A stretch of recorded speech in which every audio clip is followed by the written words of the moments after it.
อยากข้างาคือชอยาออตุคโลกาติเชเวอคืออคาติผาคาชุโยอาชุโยเวโยกาคาเดติเลอติแกกาพุติลาวิทปาตองาคือชอยาอาสติกาเวโยงาคือออตุคโลอคืออคากาติเชเวเวอีเวมาโกติยาเลเลทอกาอายีเวคาชเวเพเวโยอลากวงาคือออตุคโลอคืออคากาติยายามาเตียลาวิโลโกงาคือชอยาทอกาอาสติมากาวิคาชูงาคือมีติปิเพกาวิเจเลงาคือติมูติสติเพเลอติกาลีอาชุโยเวอบูปุตาเวกันติภาคาเสติเกคาเดกากาติเชวิทัปาตองาคือมีติปิจกิเพลากาวิโยเชเลงาคือเทโจมโคคางาคือมียาถาตอคปิลาตาเวปุระเวติชเสนีเสหปามัชหปานิงาติชออกขอทามัววิทยาลัยวิชาการศึกษาประสานมิตรโกเวออคโลจากเกรทาไทโจมคุโฮกางาคือมียาถาปิยาลาตาวิตคติพายโย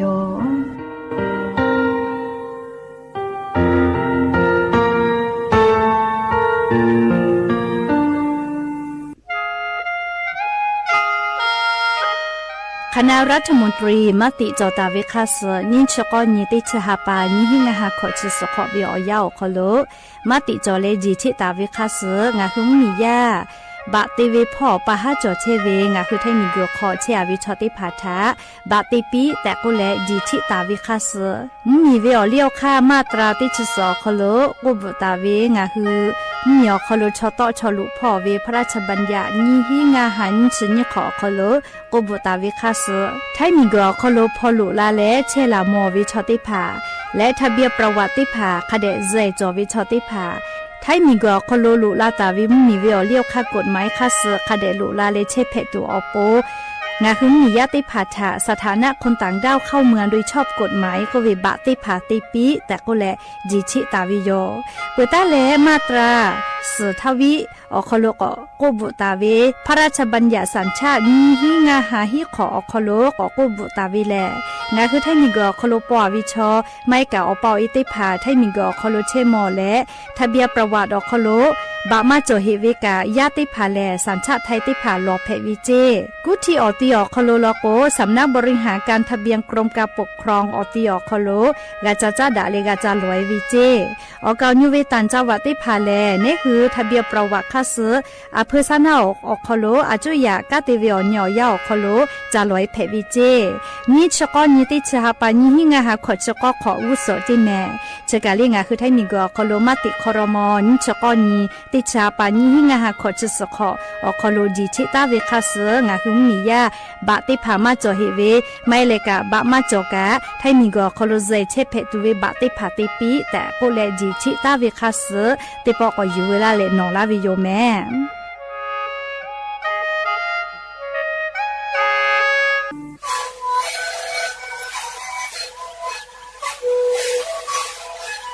ชริคูมันคือยาแก้เชื้อเวออกข้าวเชื้อ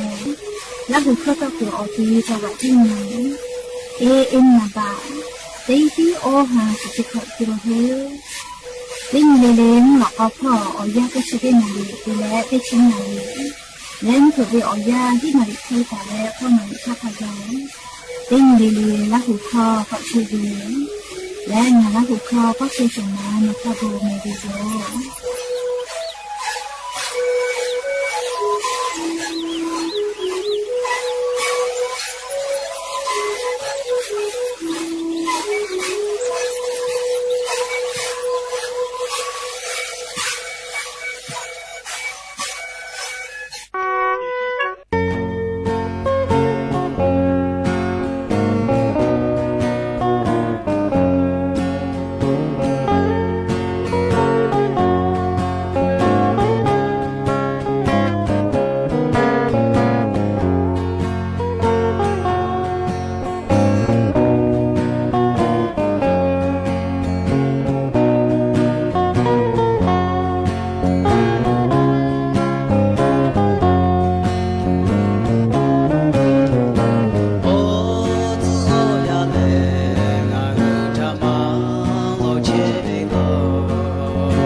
อบุดาจาวิโยอย่าเพิ่งหาติปอทอกาดาจาวิโอยาเชอคลงะคือติปอออกะมิลาเลอ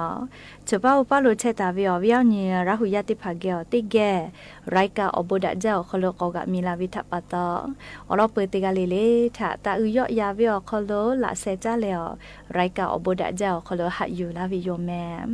หาวิโอวิโอนี่ราหุยาขะพอเฉพาะโดเชตาวิคาคิเพเชเลนะ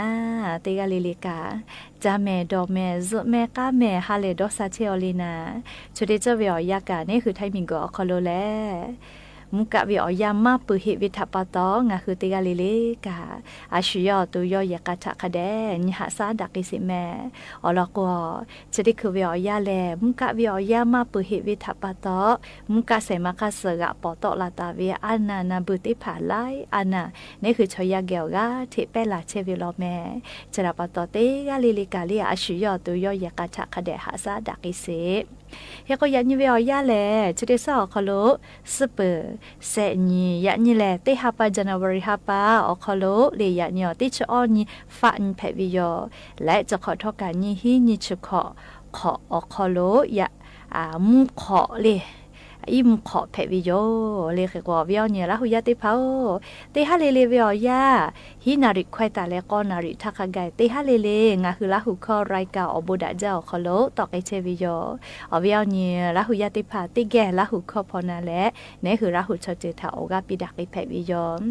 และอย่าเพื่อฮาวิอยากายูเวลาตาวิซาตาอลอติพาทอกะไลลอยูเวลาตาวิโยหาวิญญาณละหุยาติพาวนิมาลูลอลอเวเลก็คือยะซ้อเลียงคือไทยมิงกอโคโลมูอำเภอสีเขียวจังหวัดนครราชสีมาพ่อเจยะซ้อพอเลียรกเครนเฉลี่ยไปและมีหลอไฟฟ้าหลาเชเวติวิจกมาเคตเลมีหลอไฟฟ้าหลาเชเวชกาเกจาวิทัปตอยอจุจาวิยากอมีหลอยากอขาจีตอไอและเดจียะลาเลียวมีหลอชอคโลเชตาวิชอขับเป็นชนิกาเซวิเจนาวิชอหลักให้อดเชกอคุยอยู่ให้จิแม่เรียลุนิมาลุลอวิสาตาติลอยโยเลกุเที่ยวติและอุบลราชธานีพ่อคือไกเวมีหลอไฟฟ้าจะก็มาเรียยะซอเวียยาเรียมั่วอำเภอสีเขียวจังหวัดนครราชสีมาติต่อพ่อเจเรียจกาอุบัติเหตุยาเรียละจะละหัดแผตอลาวินิมาลุลอเวอลอแผวิโยเรียยกาขอหับวิชอกาพักไอเวติกาลิเลเกโลติเกนิมาลุวิโยแม่หากวิวเนี่ยราหุยาติเผา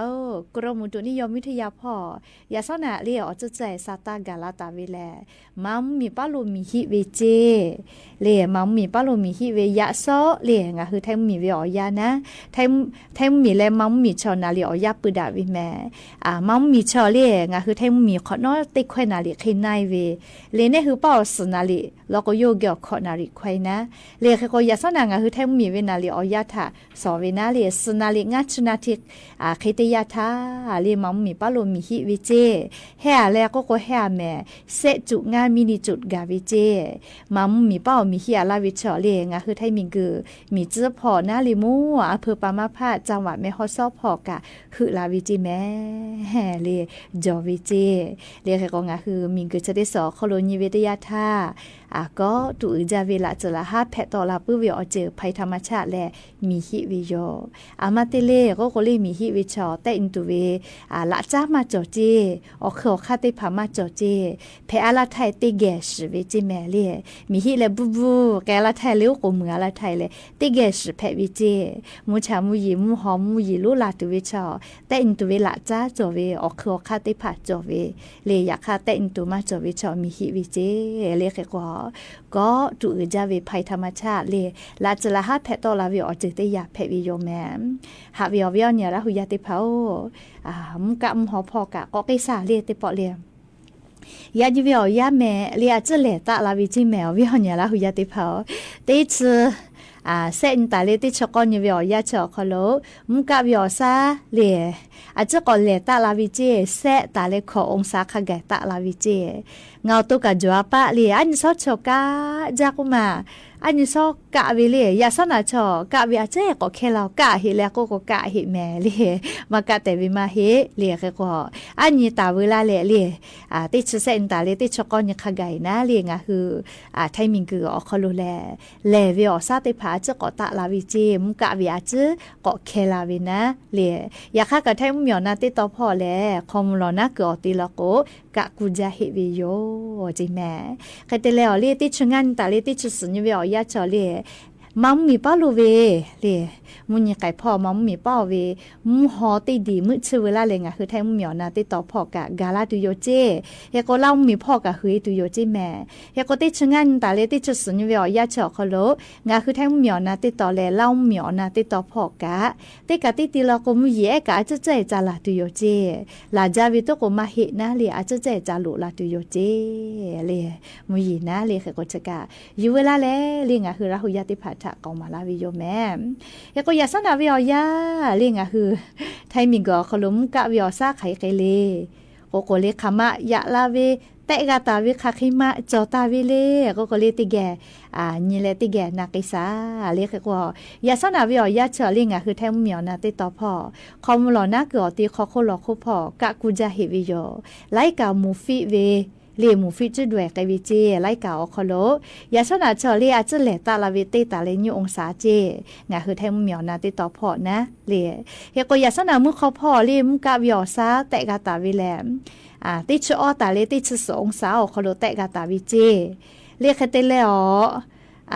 คอคู่หลอกขั้วเรียกคอมหลอหน้าพอแล้วก็ขอตาเลติชงาองศาจิแม่มุกะวิอซาเรียคอมหลอหน้าก็ติขอคู่หลอกคู่พอกะกูจะเฮวิโยเรียจคือไทยเหมียวนาติต่อพ่อแม่ปุตตาเลกาลิงคือไทยมีก็จะติต่อยันสาลีอาจจะเลตาลาวิเตตาเลญองศาเจมุสานาแล้วก็มูฟิและเรียไทยมีก็จะติต่อกะอาจจะกะหิจิแม่ปุตตาเลลิงคือไทยมีกือละเชืออาดามาเลเอาไทยพ่ออีกาละเชือบาเตเมตาเลญเมเขตาลาตาวิเจไทยมีก็ฮอติต่ออาดามาพ่อแล้วก็มุยิกาติตีอาจจะเจจ่อแหละมุสนาวิอยาแหละอาจจะก่อเหตุวิเจเพื่อเลยภาคอีสานพ่อก็กิสาเลยภาคอีสานพ่อแล้วก็มุสนาวิอยาแหละกะกูจะเหมูฟิจุดแหวกเหตุวิเจเลยอาจจะต้องคนแหละตาเราเตตาเลยเซองศาจิแม่มุนยต่อพ่อมุสนาพ่อแหละเลี้ยมกะวิอซาหัวภูมิเตผาทอกาเลยอาจจะคนแหละตาเราเตตาเลยนี่องศาคาชิโยเลยกุที่พ่อกะเลี้ยมมุกาวิอซาอาจจะเลตาลาเวอยากข้ากับมุสนาเราก็ก่อแล้วติกาติตีมูฟีอาหิเจใครแต่เลยไทยมีก่อฮอติต่อละเชื่อเอาไทยพ่อมุสนาอาจจะก่อแล้วเลยติกาติตีเราก็กับมุยิกะจอจิแม่เลยชะกาจีจอปากกรมมุตุนิยมวิทยาพ่อยุคือฉันแต่ยินแล้วปีลาเกตาวิซาตาเราติผาเพวิโยเลยชะกาอยู่เวลาแหละเอาวิญญาณเนี่ยละหุยติผาทาเลยเราซาตาติผาจะเกกาลาวิโยแม่ก็จ้าเลยกาเลยเอาวิญญาณเนี่ยละหุยติผาซาตาจะได้รอถาติแกก่อนนาสิแม่เลยจอเชซาจอซาพ่อเวทะจ้าดาวิแม่เลยเอาวิญญาณเนี่ยละหุยติผาเชซาจอซาปื้อวิกาเลยอายุอุจาแม่ชอยาชอมาเชซาลาโกเลขามาโกลากานาลีนี่ข้าศึกมาจ่อเลยค่ะก็เชซาจอซาปื้อวิถาญาณิสาลีเชซาจอซาปื้อวิออเจติพาใครเพลก็เลียมจะได้คือเรื่องคือไทยมีกอคโลเชซาจอซาพ่อกาติเชวิออมุติผานะออกข้ากูแลเลยจะเคกูตาวิลอแม่เลยเชซาจอซาพ่อวินะเลยแอปพลิเคชันหมอพร้อมก็เวเลโทรศัพท์มือถือออกคโลแอปพลิเคชันจะได้มาดาวน์โหลดเวลาเลยเชซาจอซาพ่อแยกไอตัวออกปูนคือติกาลิลิกาโทรศัพท์มือถือออกคโลคือแต่เพวิโยเลยแอปพลิเคชันหมอพร้อมก็วิเจจะได้คือปุลาวิอาแกก็กูดาวลอแม่เรียกค่ะใครต่อดะเล่าเลยก็เรียกแอปพลิเคชันหมอพร้อมออกคอโลเลยจะได้คือวิอยาโนน่าเชียเกมองเกียวเกกาเลยเคียวมากาลอมอตัวปูนะเลยหมอพร้อมซูเปอร์แอปก็วิจะได้ผ่าเย็บแผลวิโยเลยอ๋อล้อเลยน่าจะใจอยู่เวมากกว่าอันน่ะจะใจเวได้ผ่าเลยจะวิออกคอโลกะนี่คือมั่วนันแผลวีนะมั่วออนไลน์พอเต้นจะแผลวีเรียกแต่รายการนี่คือนักเชื่ออยู่จอวิอเจอได้ผ่าเราก็อยาตีและจะอยู่แผลวีคือก็นาวิกวิอาจะเจอเราก็กะเรียออนไลน์พอมั่วหมดอะแผลวีนะเรียนักเชื่ออยู่วิกาเรียตีด้าเลยจะอยู่ก็งาคืออยากกับมาชูวิโยเรียเตยาปุเตยาเรียงคือเทคโนโลยีอจุยแผวิทาปะตอดะลาลามุลาเชวิทารามวิโยเรชกางาคือชอยาอาสาติกอคโลนาวิกอวิกวาลาโกแลงากะเลนอกะอะฮิเลรอเวมาจอกาเลรอเวมาเทกามาโลกาเลนาลาโกยุคาวิกะย่อยวิแม่เลชอยาเฉเลนาลาโกยุคาปุวิกะย่อยปุวิแม่เลชราปะตออวิญญาณละหุยาติกาเลกะเลงาคือเทคโนโลยีอจุยแพวิทาปะตอไอทีเทคโนโลยีติผาทอกะอยู่เวลาแลงาคืออาสาติกอคโลเยเวลโกเลยนี่คือทอกาดะละลามุลากาวิอโคกาเลหาวิอเจกาซาลาตุโยเลอยากามากาชูนะเลก็จะกะอยู่เวลาแลงาคือราหุยาติผาทะเกามาลาวิโยแม่ก็จ้าเลมีก็โควิอลอกะจะก่อนนาเฮแม่เลยานี่กะซาตาไลรออยู่เวลาเวเลอยากกะจอเฮลอมีก็จะได้สอโคโลจิแม่วิอันเนี่ยราหุยาติผาสุเจมาจอเวลาก็ไขแผให้เลไขแผเลยหนูดอกก็มีก็จะได้สอโคโลสุเจมาจอลอกแก ใครแพ้ให้เลยมีก็จะได้สอเขาโลเรียสุเจมาจ่อละก็แล้วฮอเชอฮอหมูวิอซาอามีใครเรียกไก่ตุโยเจเรียกฮอเชอหมูวิอซาเลยอามีใครเรียกไก่ตุโยเจสุเจมาจ่อละก็นะเบื่อเลยกับสุเจมาจ่อละก็มีก็จะได้สอเขาโลใครก็ไก่เลยอีกะมาจ่อทักก็กูชูกูแค่อีกะฟีเวเลยติปอมุยก็ลาละก็กะอีกะก็ทูเวมุกูทักก็กูชูกูแค่มุยลาทักก็อีกะก็ฟีเวလေမူရီလာထကိုဤကကောထူဝေဖီမိုင်လေမူကိုထကိုဤကဖီဝေမူရီလာထကိုနာမူရီလာထကိုလေမူရီလာထကိုဤကထူဝေဂျေလေก็สุเจมาจ่อละก็มีก็โคโลจะไปแผ่วิจิแม่และจะเวอคู่กะเลมาดาวิมคอซาเลค่าฝุ่น PM 2.5 เลเนี่ยคือแม่สุญมาหมอวิมคอซาโคโลออกต่อมาจะได้ผักคาบีไกตุโยเจเปื้อเราก็กะเลงะคืออาสาติกอโคโลชอยาตาเลตุนุตุสะทักกะไกเลงะคือซึกนะชเตเวလေစကနာချတေဝေစကနာချဟောဝေချတူဒတူတေဖာအဖုကဂတိတာလာတူယောချေအမတေလေကိုမချွေဝေလေဂုချုဂုခဲဂျာဝေထပါတော့လေခတဲ့ကိုချောဖောဝေချေလေချောဖောတူဝေချေချောဖွေဝေနာတေရလောကမကကြာမကတော့ဂုချုဂုခဲဝေထပါတော့ချောဖောဝေချေလေတေရလောကအာနာနာဘတေဖာတော့လာဝေချေအိုးစကြမချောဝေချကလေချောရကျော်ก็ตัวเราจะได้ผ่าลูตุสิตูเชหาตัวเวเลี้ยวจะได้ผ่าคาเบียลูลาวิลอแม่ชะดาปะตอเลยสุเจเชอายุอืจาลอแม่ให้เพื่อขอมีตาตุกือเลยมีตุกือก็สุเจกะสุเปยเวแม่เรียกก็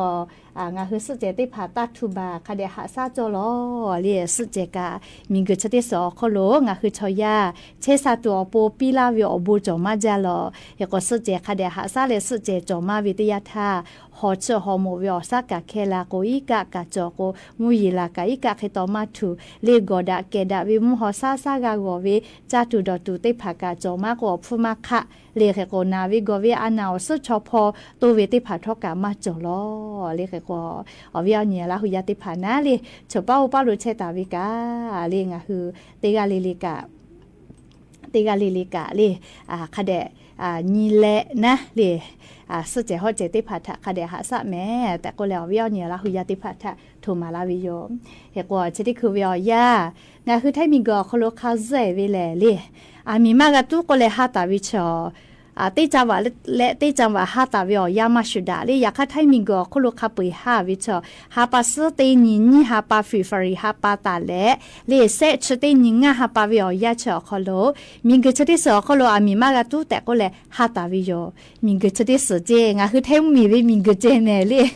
หาจะก็รู้ใจหรอเลยหลอกคอวิโยเลก็ย้ายกันตอนไหนใหญ่ละเลยงาคือไทมีกอโคโลนะเลมิงาคือไทมีกอโคโลติกาเลติกาเลอโคโลแลโอเวมาเตเจเลติกาเลนะเล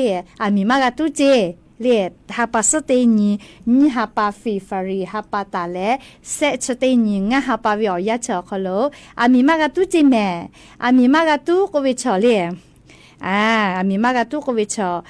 เตจ้ามือจักกือตีมีแฮคอกะมากะตุแม่อิสคุคอกะจีดาวพอกะนิเซกะแพลาหมอแม่เลยมีตุวิทัปตอจาวะจิมายอคโลอเตวนาอายิติเชวเลยอากาจกะมากะตุเจလေအကားကြတာခရစဖတ်တဲ့ဖာမကတူချေလဲအယူကြဝေဟပ်ခေါ်ကြကြကကြဲဝခလကအမီမကတူချေမဲလေအမီတူဝေခေါပိဟဲကြယူကဝေလကမီဝေလျောခါกฎหมายแต่ตาเวคัสอายิขะเดติตุโยเจจะราปตองะหุระหุยะติภาเลไทมิงก็คโลเตจาวะเลอามีมากะตุก็เลยหาตาวิอยาจอหาปัสเตนีหาปาฟิฟรีหาปาตาและเซชเตนีเลงาหาปาคากายมีมากะตุเจอยากข้างะคือจาวะจิใหม่เลเตจาวะเลเตจาวะประกาศอเวกามาชุดะแม่ผู้ว่าราชการจังหวัดประกาศวินะยก็งะคือจาวะจิใหม่จิงะคือจิใหม่เชเลจิใหม่เจกว่านะเลหนูคือจาวะก็หนูคือจัญญาญิเลหนูคาเซประกาศเวเลหนูคือผู้ว่าราชการจังหวัดประกาศตาวิอญอหาจอวิแม่เลก็งะคือจิใหม่เราก็แลไว้จ้าเลชูกอลิกาตาวิหาปัสติญิเตหาปะจันวริหาปะขอสหสอขโลตาโลลาเลเซชติญิงะหาปะขะไกงะคือจาวะจิใหม่ชออามีมากะตุแต่ก็แลหาตาวิแม่อ อันยาชูฮาตาเวอคอลโนคือมีข้อตุคือเวลาก็แลเรียชุมมีเวอเลียวค่ากฎหมายแต่ตาเวคาเสอายิเตตุโยจิแม่เลียตกาเลเลกะคาเดนายุแม่และตาลุปิแม่มิงก็โคลาหุยาปอดาขอจาปอยรู้เสปอติปอกะออยากาลาปานิโยติชุสนตาเลติชกอนีติฮาปาจานาวริฮาปานีหิงาฮาขอชกอขอติเลจิไฮวิอคอลโยติกาเลเลกะลาหุชอเจเวอาปูเวกาเวลาและติแกขอเจฮอกาคิปอยติเลอชอลิวาลิทาติแกหาซาเกยเวแม่และอย่าเพื่อให้ติปอชดากาดาตุเวอลอจะคิไม่จะดิโยลุลาและกากาพนาเลอกาปิลาเชเวเตกาเลเลอบูจาแม่จุแม่กาแม่ฮาเลดอซาปีอบูจา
Hallelujah.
านีวิทยุกระจายเสียงแห่งประเทศไทยจังหวัดเชียงใหม่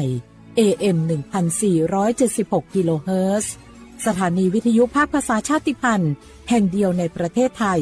ที่มีความทันสมัยเชื่อถือได้สร้างอัตลักษณ์กลุ่มชาติพันธุ์สู่สากล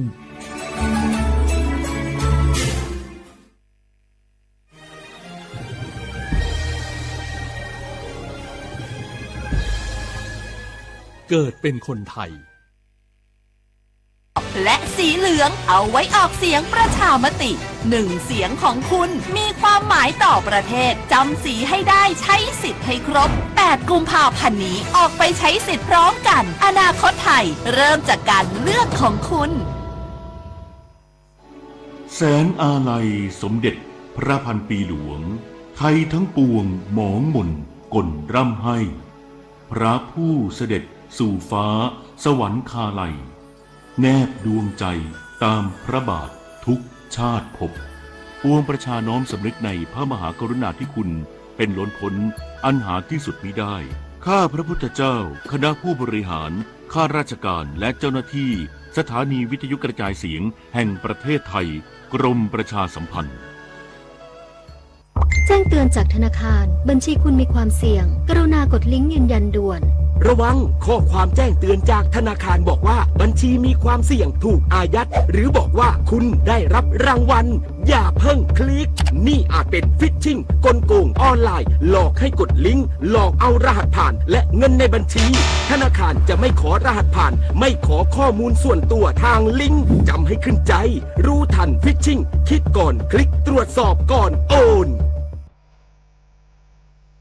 23 มกราคมนี้ห้ามพลาดถนนดนตรีไลฟ์พบกับบทเพลงแห่งความรักความหวังความฝันสื่อประสานด้วยพี่น้องร้องเพลงหนูมิเตอร์และบิวกัลยาณีชมฟรีตั้งแต่เวลา 18 นาฬิกาเป็นต้นไปณห้องออดิทอเรียมอาคารศูนย์ปฏิบัติการสถานีวิทยุกระจายเสียงแห่งประเทศไทยลงทะเบียนเข้าชมได้ที่ Facebook Fanpage ถนนดนตรีเรายังเป็นนักเดินทางนายกรัฐมนตรีและรัฐมนตรีว่าการกระทรวงมหาดไทยลงพื้นที่ตรวจสอบเหตุเครนก่อสร้างถล่มทับขบวนรถไฟพร้อมย้ำผู้เสียชีวิตควรได้รับเงินเยียวยาหลักล้านบาทต่อรายนายอนุทิน ชัยวิรกูลนายกรัฐมนตรีและรัฐมนตรีว่าการกระทรวงมหาดไทยลงพื้นที่จุดเกิดเหตุเครนก่อสร้างโครงการรถไฟความเร็วสูงถล่มทับขบวนรถไฟที่อำเภอสีคิ้วจังหวัดนครราชสีมารับฟังการสรุปสถานการณ์จากหน่วยงานที่เกี่ยวข้องอาทิการรถไฟแห่งประเทศไทยสำนักงานคณะกรรมการกำกับและส่งเสริมการประกอบธุรกิจประกันภัยหรือคปภ.และบริษัทประกันภัย3แห่งในส่วนของการเยียวยาผู้เสียชีวิตการรถไฟแห่งประเทศไทยจะให้เงินเยียวยาค่าปลงศพรายละ40,000 บาทและเงินสมทบอีกรายละ 40,000 บาทเป็น 80,000 บาทต่อรายส่วนคปภ.ได้ประสานงานและหารือกับบริษัททิพยประกันภัยซึ่งเบื้องต้นจะเยียวยาผู้เสียชีวิตรายละ 150,000 บาททั้งนี้นายกรัฐมนตรีกล่าวว่าการเยียวยาของทั้งสองส่วนน้อยเกินไปเพราะแต่ละชีวิตที่สูญเสียไปควรต้องได้รับการเยียวยาหลักล้านบาทต่อราย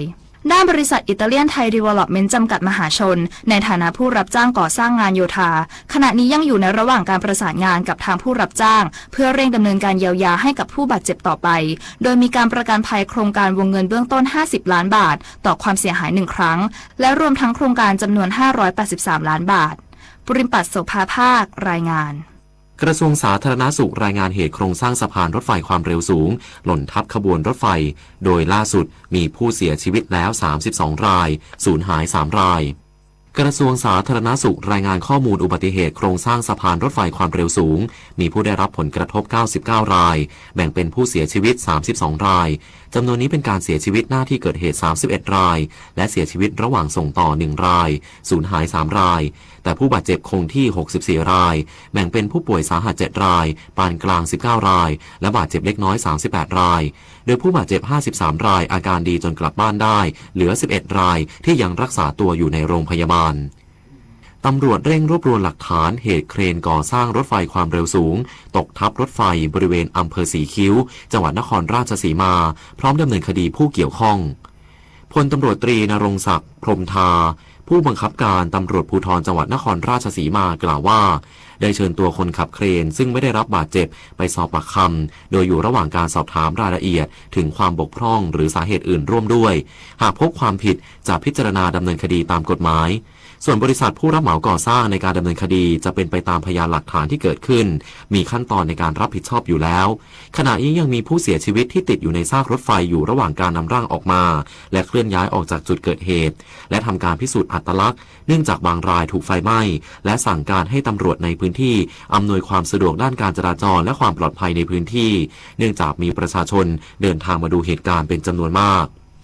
ส่วนกระทรวงแรงงานจัดทีมเข้าตรวจสอบไซต์งานก่อสร้างทุกแห่งที่ใช้เครนโครงเหล็กเลื่อนให้ปฏิบัติตามกฎหมายความปลอดภัยนางสาวตรีนุชเทียนทองรัฐมนตรีว่าการกระทรวงแรงงานเปิดเผยว่าได้สั่งการให้กรมสวัสดิการและคุ้มครองแรงงานจัดทีมเข้าตรวจสอบไซต์งานก่อสร้างขนาดใหญ่ที่มีการใช้เครนโครงเหล็กเลื่อนว่ามีการปฏิบัติตามกฎกระทรวงว่าด้วยการกำหนดมาตรฐานในการบริหารจัดการและการดำเนินการด้านความปลอดภัยอาชีวะอนามัยและสภาพแวดล้อมในการทำงานเกี่ยวกับเครื่องจักรปั้นจั่นหม้อน้ำพุทธศักราช 2564 หรือไม่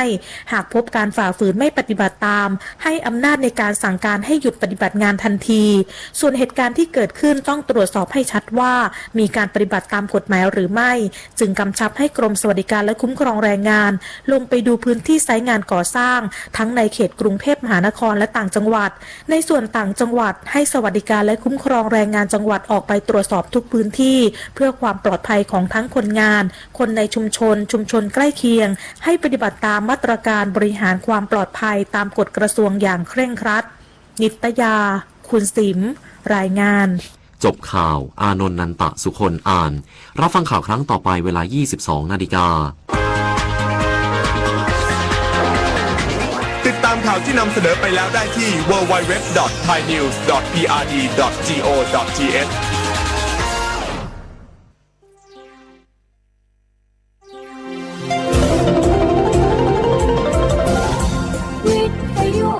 ประเทศไทยให้ความรู้คู่ความสุข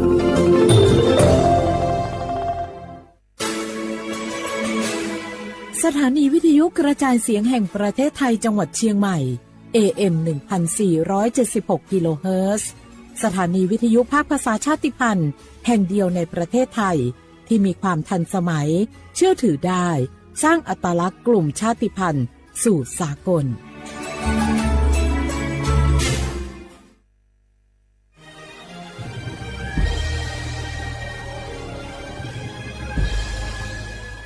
เกิดเป็นคนไทยเติบโตบนผืนแผ่นดินไทยจงภูมิใจในความเป็นไทยชาติไทยเรานั้นนับเป็นชาติที่มีความเป็นมาเก่าแก่ยาวนานเรามีภาษาวัฒนธรรมและมีสิ่งต่างๆที่เป็นเอกลักษณ์ให้เราได้ภาคภูมิใจในความเป็นคนไทยเราควรเห็นคุณค่าและมีความรักชาติหวงแหนแผ่นดินอันเป็นมรดกของบรรพชนร่วมภาคภูมิใจในความเป็นไทย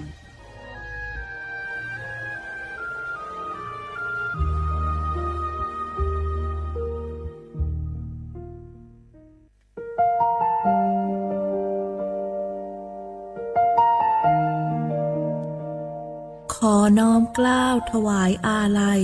สมเด็จพระพันปีหลวงพระแม่แห่งแผ่นดินผู้ทรงเมตตาเหนือเกล้าขอพระองค์เสด็จสู่สวรรคาลัยข้าพระพุทธเจ้าข้าราชการและเจ้าหน้าที่สถานีวิทยุกระจายเสียงแห่งประเทศไทยจังหวัดเชียงใหม่กรมประชาสัมพันธ์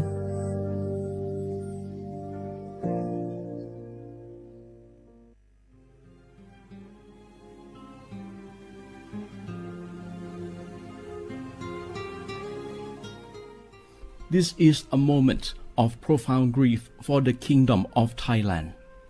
We, the collective voices of Radio Thailand Chiang Mai, join the Thai nation in mourning the passing of our beloved Queen Martha, Her Majesty Queen Sirikit. Her life was a testament to the unwavering service, grace, and deep love for the Thai people. Our humble condolences and thoughts are with His Majesty the King, the royal family, and all the Thai people during this deeply sorrowful time. We will remember her forever.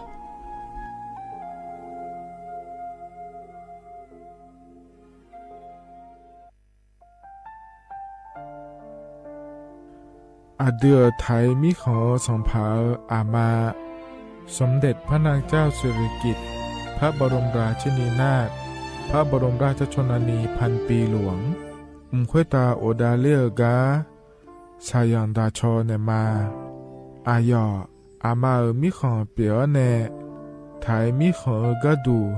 อาคาชอเจอกะดูเงเกเนลาหมายแอจิเชนีถามิเนนือมาละเขมาเงเลเชญาเธอมิเนอาดิมาโยหานาลูอายองเนเกเนโยเยบอเนมาอีนอายอมโดอาดิเนโกเอียเนควยตาโอดาเลมิเนนือมาหน่วยสาวเนวอจอจอยเรญาอาดิมาโยหานาลูอายองนือมาละเขยอจอนาลูเนเกเนโยเยบอชอเนมางามาอาขาวชอเจโยกานาลู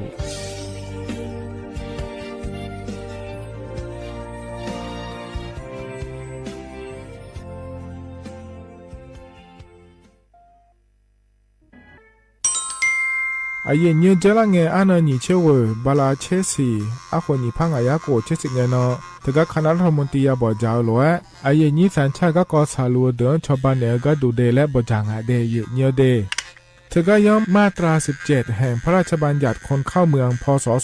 2522และขั้วเธอก็เธอแน่อาเยนี้เธอก็ถ่ายมิของหลักค่อยพ่ออ้อเหลียวกับเมียนี่จอลาเดอเขาแน่รอทะเบียนประวัติและขั้วเธอย้อนฉาเจียเดินนะขอเนี่ยเยเนียวเธอก็ย่อหาก็ดูการขอสถานะคนต่างด้าวเข้าเมืองโดยชอบด้วยกฎหมายและขั้วเธอเดินยาเมเจเดเยเนียวเดเขาแน่เยเนียวมาตรา7ทวิแห่งพระราชบัญญัติสัญชาติพศ2508อาเยนี้เธอก็ถ่ายมิของหลักค่อยเดแล้วแน่อาดามังเงนะอามาเธอก็ทะเบียนประวัติบุคคลไม่มีสถานะทางทะเบียนและอ้อเธออาเยนี้สัญชาติสัญญาเมเจเดเยเนียวเดใช่ก็ดูนะขอในกู้เทเมืองหลักค่อยย่อนะเธอก็สำนักบริหารการทะเบียนกรมการปกครองและคุกาสัญญาไม่เดยมมือยอหลักค่อยนะเยเนียวเธอก็ในอำเภอโยฮันเนโจดัวรอราชการอายามหลักค่อยอันนีเชเวบาลาโกซีอาคนนีพังอายาโกเชเวขวงเกนีเดเยเนียวสปสชโยอานาลูกาดูยมือจสาดูลัญญานาโกลุคุมยาอุตาจสาดูเจียงหลังในยานีหลัวแม่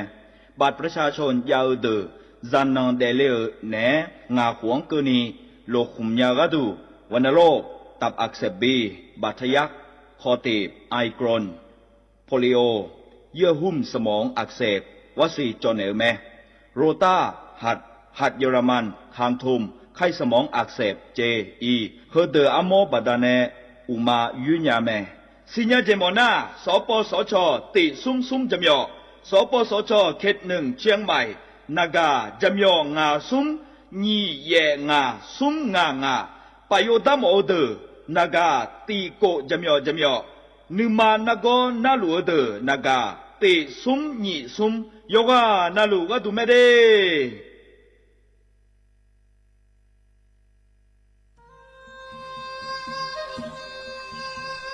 ยอปอนาลูเฮตาฮอดาเงอุเฮฮาเล PM 2.5 เฮมีดาลางาเลสีลางาอาดูมาเนจังเงดเจอปะปะกัวเงเจมีจาเคมิเน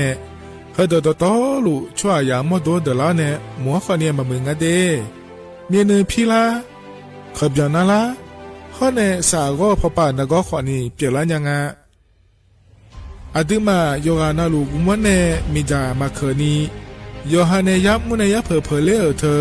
โลไถเนเฉเนปุยเกมีจามีกาพี่ขอเนบอชอมยาลานีอาบอที่ขอหลวเขาที่ขอหลวกุมเนมีจาตาเคเด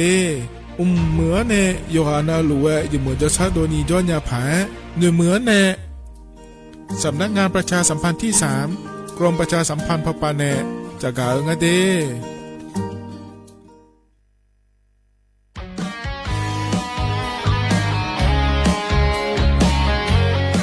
อัลโหลก็กจะกะเอกาจังอะเดเยเนียวเดอะเยเนียวอันเยบาลานิสีอะคนยิพังอายาโคเชงะเนาะอะเยนี่ตะกะสัญชาติไทยลาเดมันเงนี่ยกานาลู ยอหายุ่มเอรัวเนี่ยยอหาชมยาหาจากการเลือกตั้งในขั้วเธอได้เดเย่เนียวเดยออ่อและเย่เนียวเพิ่งเงินนะขอนี่ยอหาบัตรประจำตัวประชาชนแหลมหัวเนี่ยเจอสุนกายกองอาเดเย่เนียวเดอาดัมเบตานะขอนี่ยอยื้เธอนะขอนี่บัตรเลือกตั้งสสแบบแบ่งเขตเลือกตั้งและอาเดเย่เนียวยอพื้บัตรเลือกตั้งสสแบบบัญชีรายชื่อข้อเนยอซื้อนะขอเนี่ยบัตรออกเสียงประชามติแก้ไขรัฐธรรมนูญนั่นเด้เธอนี่เนี่ยยอหานาลูอุดวเนี่ยยอหายิ้มมือดาราเนี่ยก็ดูก็เดเย่เนียวเด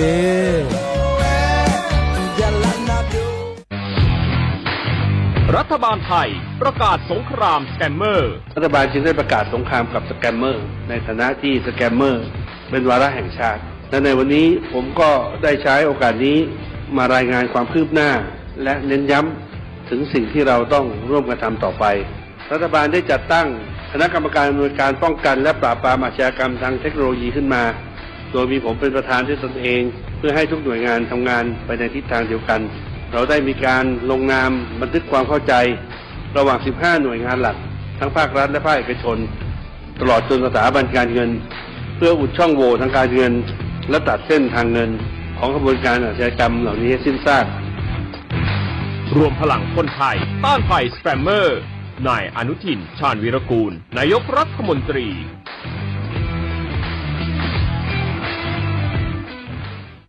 ข้าชอเมนู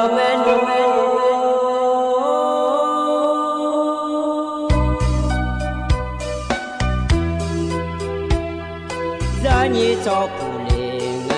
ดอกทุยอาคาเบจะนี่จอมเลี้ยงดอกชอยอาคาเบชอบพามาสิจอชาโล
มีดาวโอยอมือกาโองานกาพี่ฮอนเนลาเงนอกเดสมามาบอจอเลงาเดโยเจเจมอนอกาเธอฮอราคาคาบอจอพังไงงากามาลอน้องเด็กะน้องกะแม่ล้อจอมาแห่ชายาถ้ามือพอแน่ช้างแน่อย่ามองมาล้อถ้าจะโยชากา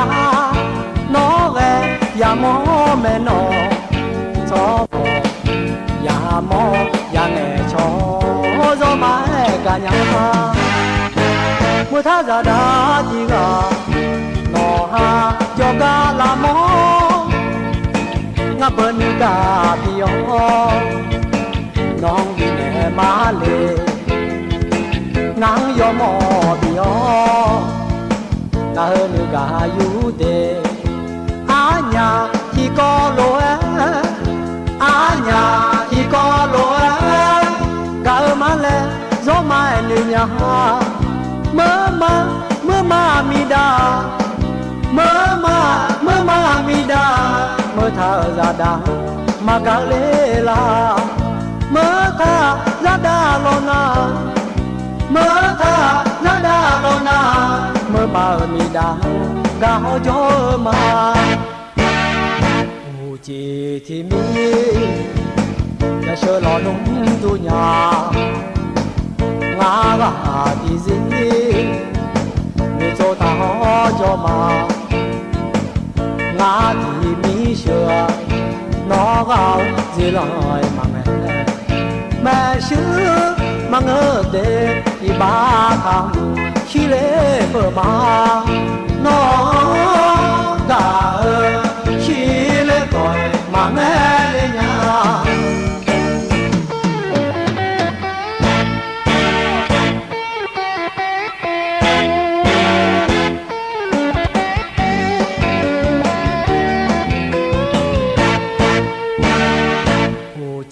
thì mi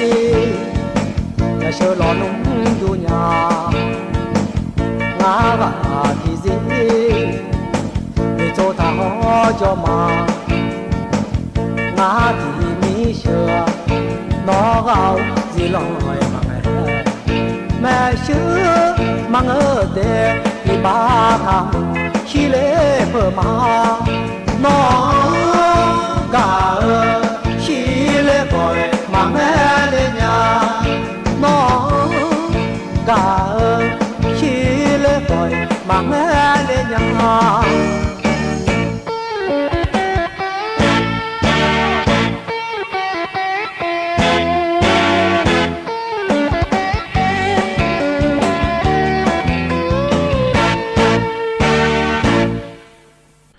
chỉพอ ô tô thầm á đê hiện như mi khởi nhà cho cá na lụt nè ở lo hiện nhiều nhưng chỉ cái lo giờ mi na lụt thằng chưa lo hiện như cho na lụt nè ở bây giờ thằng chưa mi đê hiện nhiều đê nhưng chỉ na khỏi nè cho nó giờ sum năng cái mi cái là mẹ hiện nhưวันพุธngày nào ngày này hiện như thì mi nè lo hiện như cho nó na lụt thằng chưa lo nhưng chỉ cái loงานนี้อายุเชื่อมือเนี่ยที่เขาเราจะดราม่าเยอะเนี่ยเราเฮก้ามีอมั่วดูล้อเยอะเนี่ยสถานีวิทยุกระจายเสียงแห่งประเทศไทยจังหวัดเชียงใหม่สำนักงานประชาสัมพันธ์ที่3แล้วคุกานเดเยอะเนี่ยเดเฮือมีอมั่วดูชมเยอะมาเยอะเนี่ยจีอมาล้อเยอะเนี่ย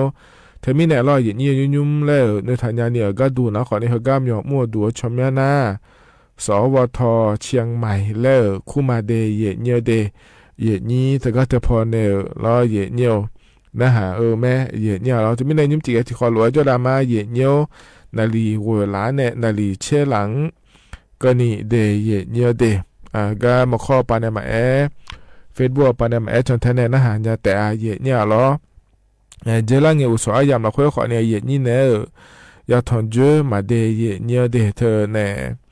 ก็ก็ยอมอยากขอเนี่ยจะกะอากาศได้มาเยเนี่ยย้อนพาแกก็ก็มารัฐบาลปนจะกะอากาศก็ก็มา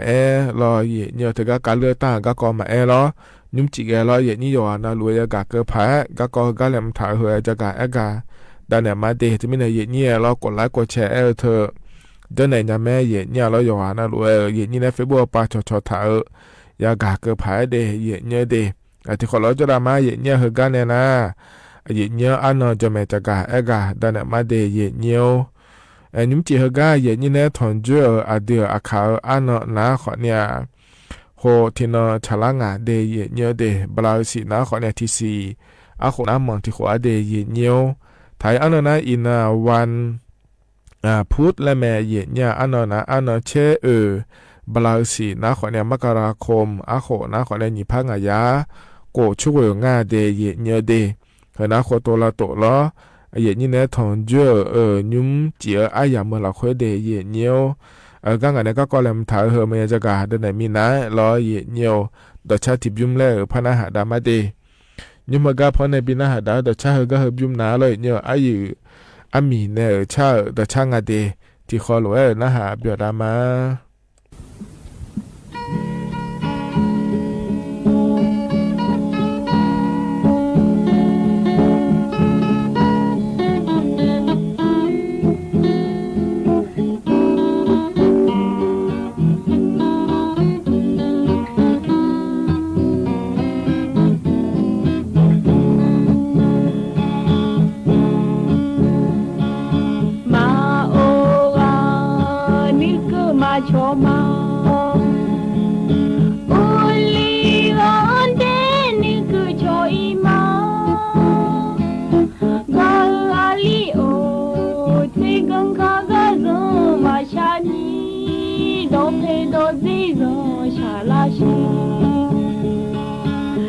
子罗奴和你也子罗奴嘛乌娘，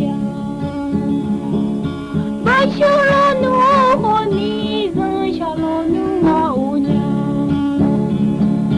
那个二类诺基个罗那，你刚看一个人罗嘛下你。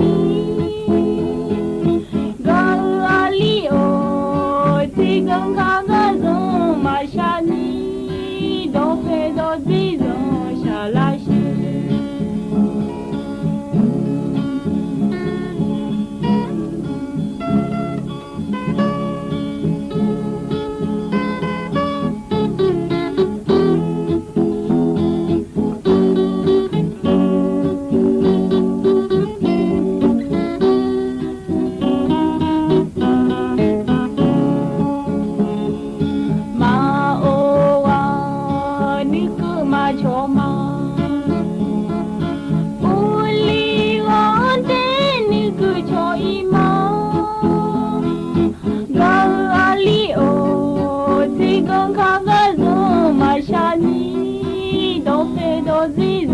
下来些。叶子罗奴和你叶子罗奴嘛乌娘，巴修罗奴和你人下罗奴嘛乌娘，那个二类诺基个罗那，你刚看一个人罗嘛下你。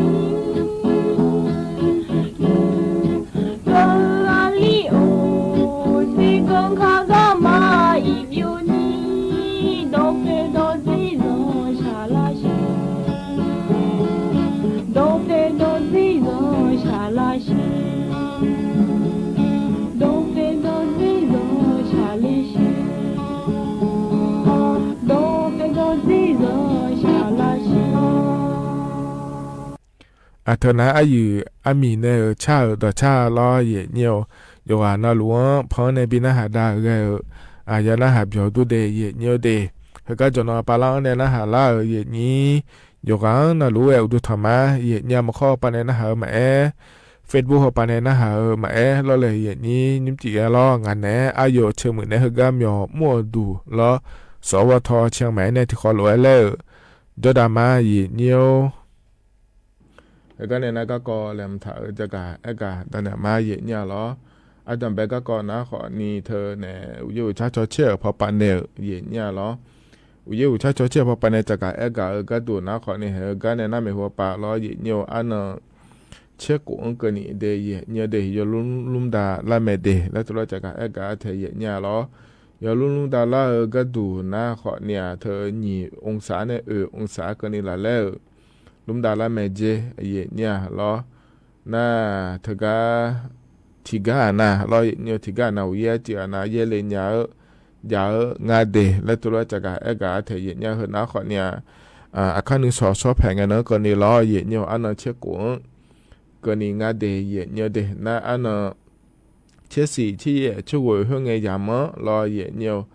เธอเนี่ยยเจ็บพระเจ้าคาเลียสิเจเยเนี่ยตีองศาในนี่องศาก็นี่ละแล้วพระเจ้าคาเลญางาเดและตัวจะกะงาเดเยเนี่ยเดที่มีเนี่ยเราเห็นนะขอเนี่ยเยนี้อยู่ว่านาลุนตะเลือกก็มีเนี่ยเราเยเนี่ยอยู่หามาดูฮอลดายาพายแล้วยุ่มแล้วจะกะดานเนี่ยบิสิบิกาเลเดเยเนี่ยเดน่าใจที่ก็ดูนะขอนี่มินเนาะเราเดินเจอหนีนงกันเนาะเราอย่าย้อนนาลุนะขอเนี่ยจะกะคณะรัฐมนตรีพอปะรอคณะรัฐมนตรีปะก็ดูนะขอเนี่ยเดือไทยมีของอาเยชุกเนี่ยฮอลดากามดารอเยเนี่ยจนเจอนี่นงานอย่าจ่อนะรอยมาบอจาอันนั้นแล้วเกิดทันในบอจาเยเนี่ยการประชุมคณะรัฐมนตรี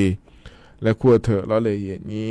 ไม่เนี่ยเราเยเนี่ยมีนอย่าบอจาเราคือนะขอเนี่ยเดือนี่รัฐมนตรีปะก็ดูนะขอเนี่ยเดือเนี่ยรูบาเราเยเนี่ยเดือไทยมีของในดาวปลาสุ่มเหมือก็ขอเนี่ยอย่าบอจากเกินในอย่าจักรกาโดเหลืองาเดยเนี่ยเดยุ่มน้าขอเนี่ยแต่เธอก็ยอมอยากพอป้ารอเธอก็อย่างนี้ซุ่มมีของดาวปลาจ่อเดือชาวบ้านเนี่ยเขาเลยละเนี่ยก็ดูเดลเลอร์ กาเขามาบิดาก็ดูและบิชันแทก็ดูเดและรอเยเนี่ยเถการัฐมนตรีรอกระทรวงกลาโหมรอเยเนี่ยเลขาธิการสภาความมั่นคงแห่งชาติรอหน้าฝ่ายความมั่นคงและคุมอาเทเยเนี่ยเราเถกาถือก็รู้ว่าบิบอจาระงามีนอนะรอคณะรัฐมนตรีบอจาอายามเมื่อละคือเดเยเนี่ยเดเถกาบอจาเนี่ยเยเนี่ยรอเถกาถือพอจอในสาลูเดอรอชาวบ้านเนี่ยก็ดูรอและงานเดเยเนี่ยเดน่าเถกาเยเนี่ยในยาสิญญาล้วนรอเยเนี่ยเถกา3จังหวัดจะในภาคใต้ละคือนะขอเนี่ยเจรังเงโปนะรอเนี่ยนำมาดูดูจอปั๊มน้ำมันและคุ้งารอในเยนี้เธอระเบิดรอบิชอปลาเนี่ยรอยมยากาสาลุงาเทเนี่ยรัฐมาปาก็ดูนะขอเนี่ยละมือเนี่ยก็ดูรอเยเนี่ยเลี้ยงในชาวบ้านเนี่ยเลี้ยงมาเดแล้วงาเทเยเนี่ยรอเยเนี่ยแต่มีเนี่ยรอเหก็ก่อนละคืออย่าบอกจะได้งามีเนาะก็ดูนะรอเลยเยนี้น่าเถกาเถก็แต่มาเงอรอเลยเยนี้มานี่นะขอนี่เหเถกาอีจูดาราในสาลัวเจรังเงโปรอเยเนี่ยเถกาภาคใต้ปาขอนี่รอบาหือแล้วรอยยุ่มขอเนี่ยชาวบ้านเนี่ยรู้ว่าสิเดเยเนี่ยเดที่ไม่ได้เยเนี่ยชาวบ้านก็ดูเดแล้วแต่ก็ตะกอขอเนี่ยอย่าบอกจ่ายง่ายมีนอนหนาลอยเนี่ยน่าเธอแต่มาเงยเยเนี่ยเห็นยุ่มเธอก็ถ่ายมีของฮอปาในกัมพูชามีของล้ออินยุ่มล้านนัวอย่าดื้อไม้มือดาราง่ายเยเนี่ยไอ้ขอเนี่ยลอยเนี่ยเธอก็เยเนี่ยชาวบ้านก็ดูเดเจริญเงียสาเดอลอยเนี่ยชาวบ้านก็ดูเดแล้วขอเนี่ยอย่าบอกจ่าเกิดฮอเนี่ยล้อยุ่มเธอก็ลาซาลัวรอเยเนี่ยยุ่มหูมาละมือเนี่ยมารอเธอก็มีขาอย่าหนีมีของเราคือรอก็ก้อยหัวโดนละก็ชัดแท้มารอเยเนี่ยอย่าบอกจะได้งานเดมีนอนหนาเดและเยเนี่ยจะกะได้เนี่ยในบิสิบิกาและเดเยเนี่ยเดในใจที่ก็ดูนะคนเนี่ยเหรอรอเยเนี่ยย้ำจะขอโทษเด้อรอจะละเงยจะกะได้เนี่ยหัวมาขอเนี่ยอินอนที่โปและพระจักรโปเนี่ยหมดเนี่ยเดเยเนี่ยเดเฮกันเนี่ยน่าไม่หัวปากก็ดูนะขอนี่แห่จลายามตัวเละรออยู่ช้ายามอยู่กืออายามเกเลยแม้เยเนี่ยเธอมีเนี่ยรอยอมยามมือหลักเว้นะขอเนี่ยก็เดือดไทยมีของหลักเว้รอเนี่ยยอมยามมือหลักเว้นะขอเนี่ยมีจามาบีเคเดแล้วจักรโดเหลียวจาแม่เยเนี่ยรอจะหามือจะมามือหลักเว้นะขอเนี่ยรอเยเนี่ยเธอเนี่ยรอมีจามาบีเคเดแล้วเขาทั้งพังเงินเนี่ยเกิดได้แม่เดเยเนี่ยเดหุบาลังงาสิจิเรงเงินก็เนี่ย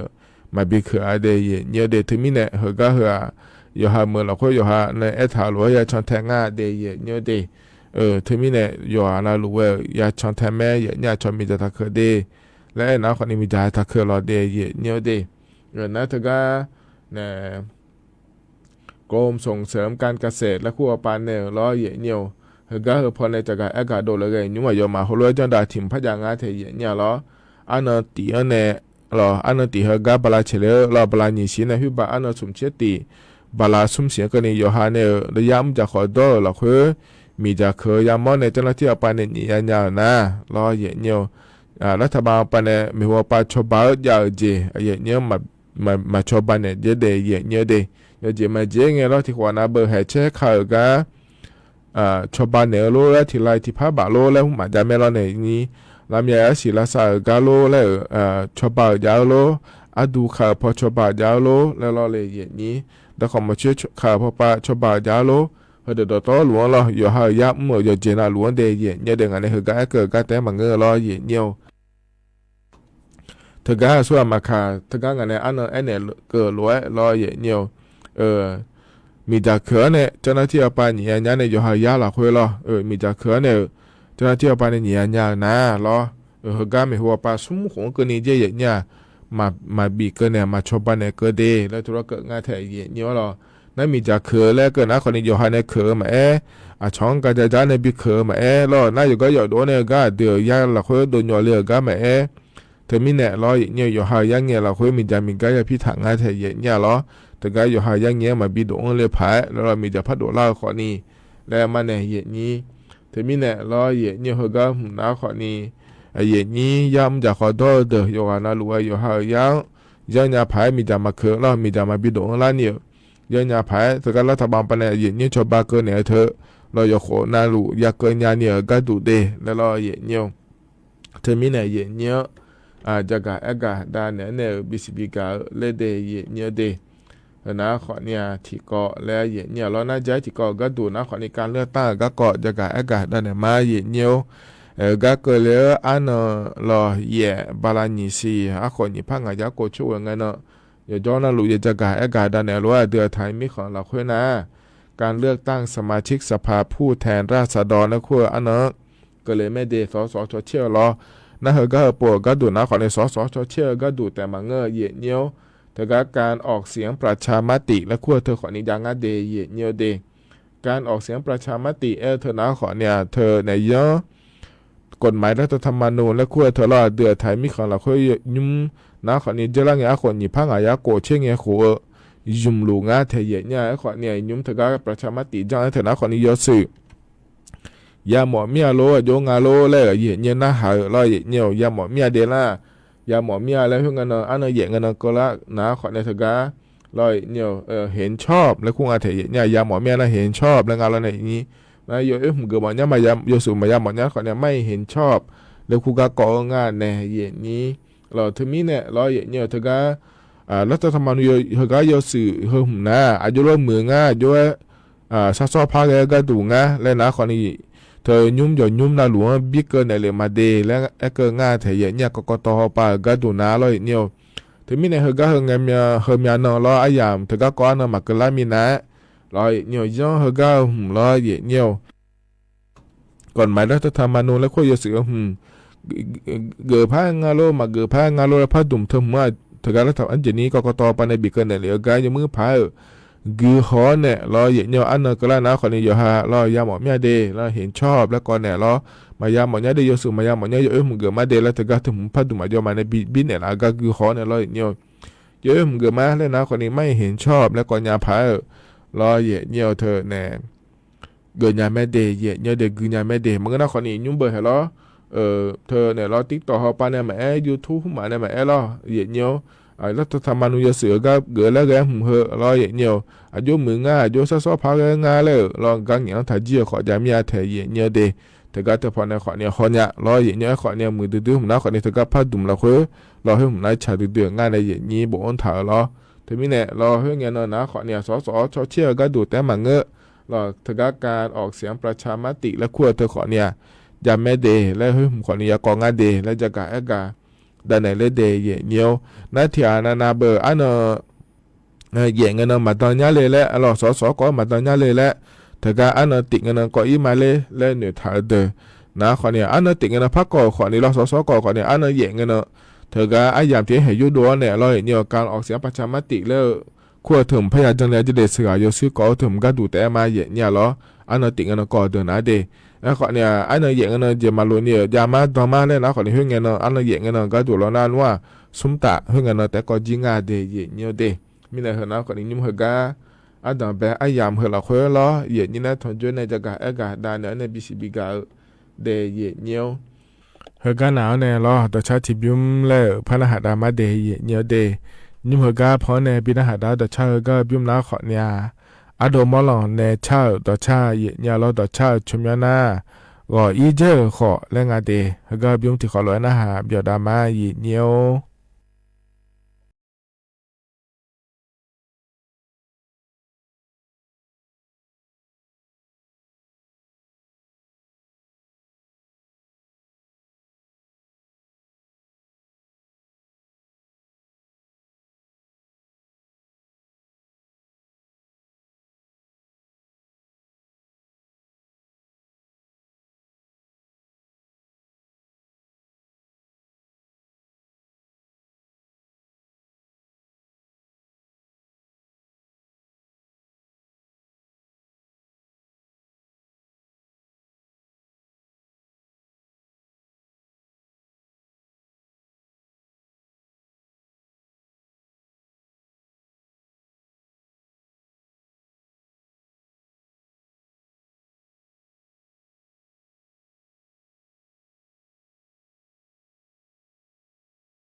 ดอชาเธอนะขอเนี่ยดอมอลในชาดอชางาเดเยเนียเด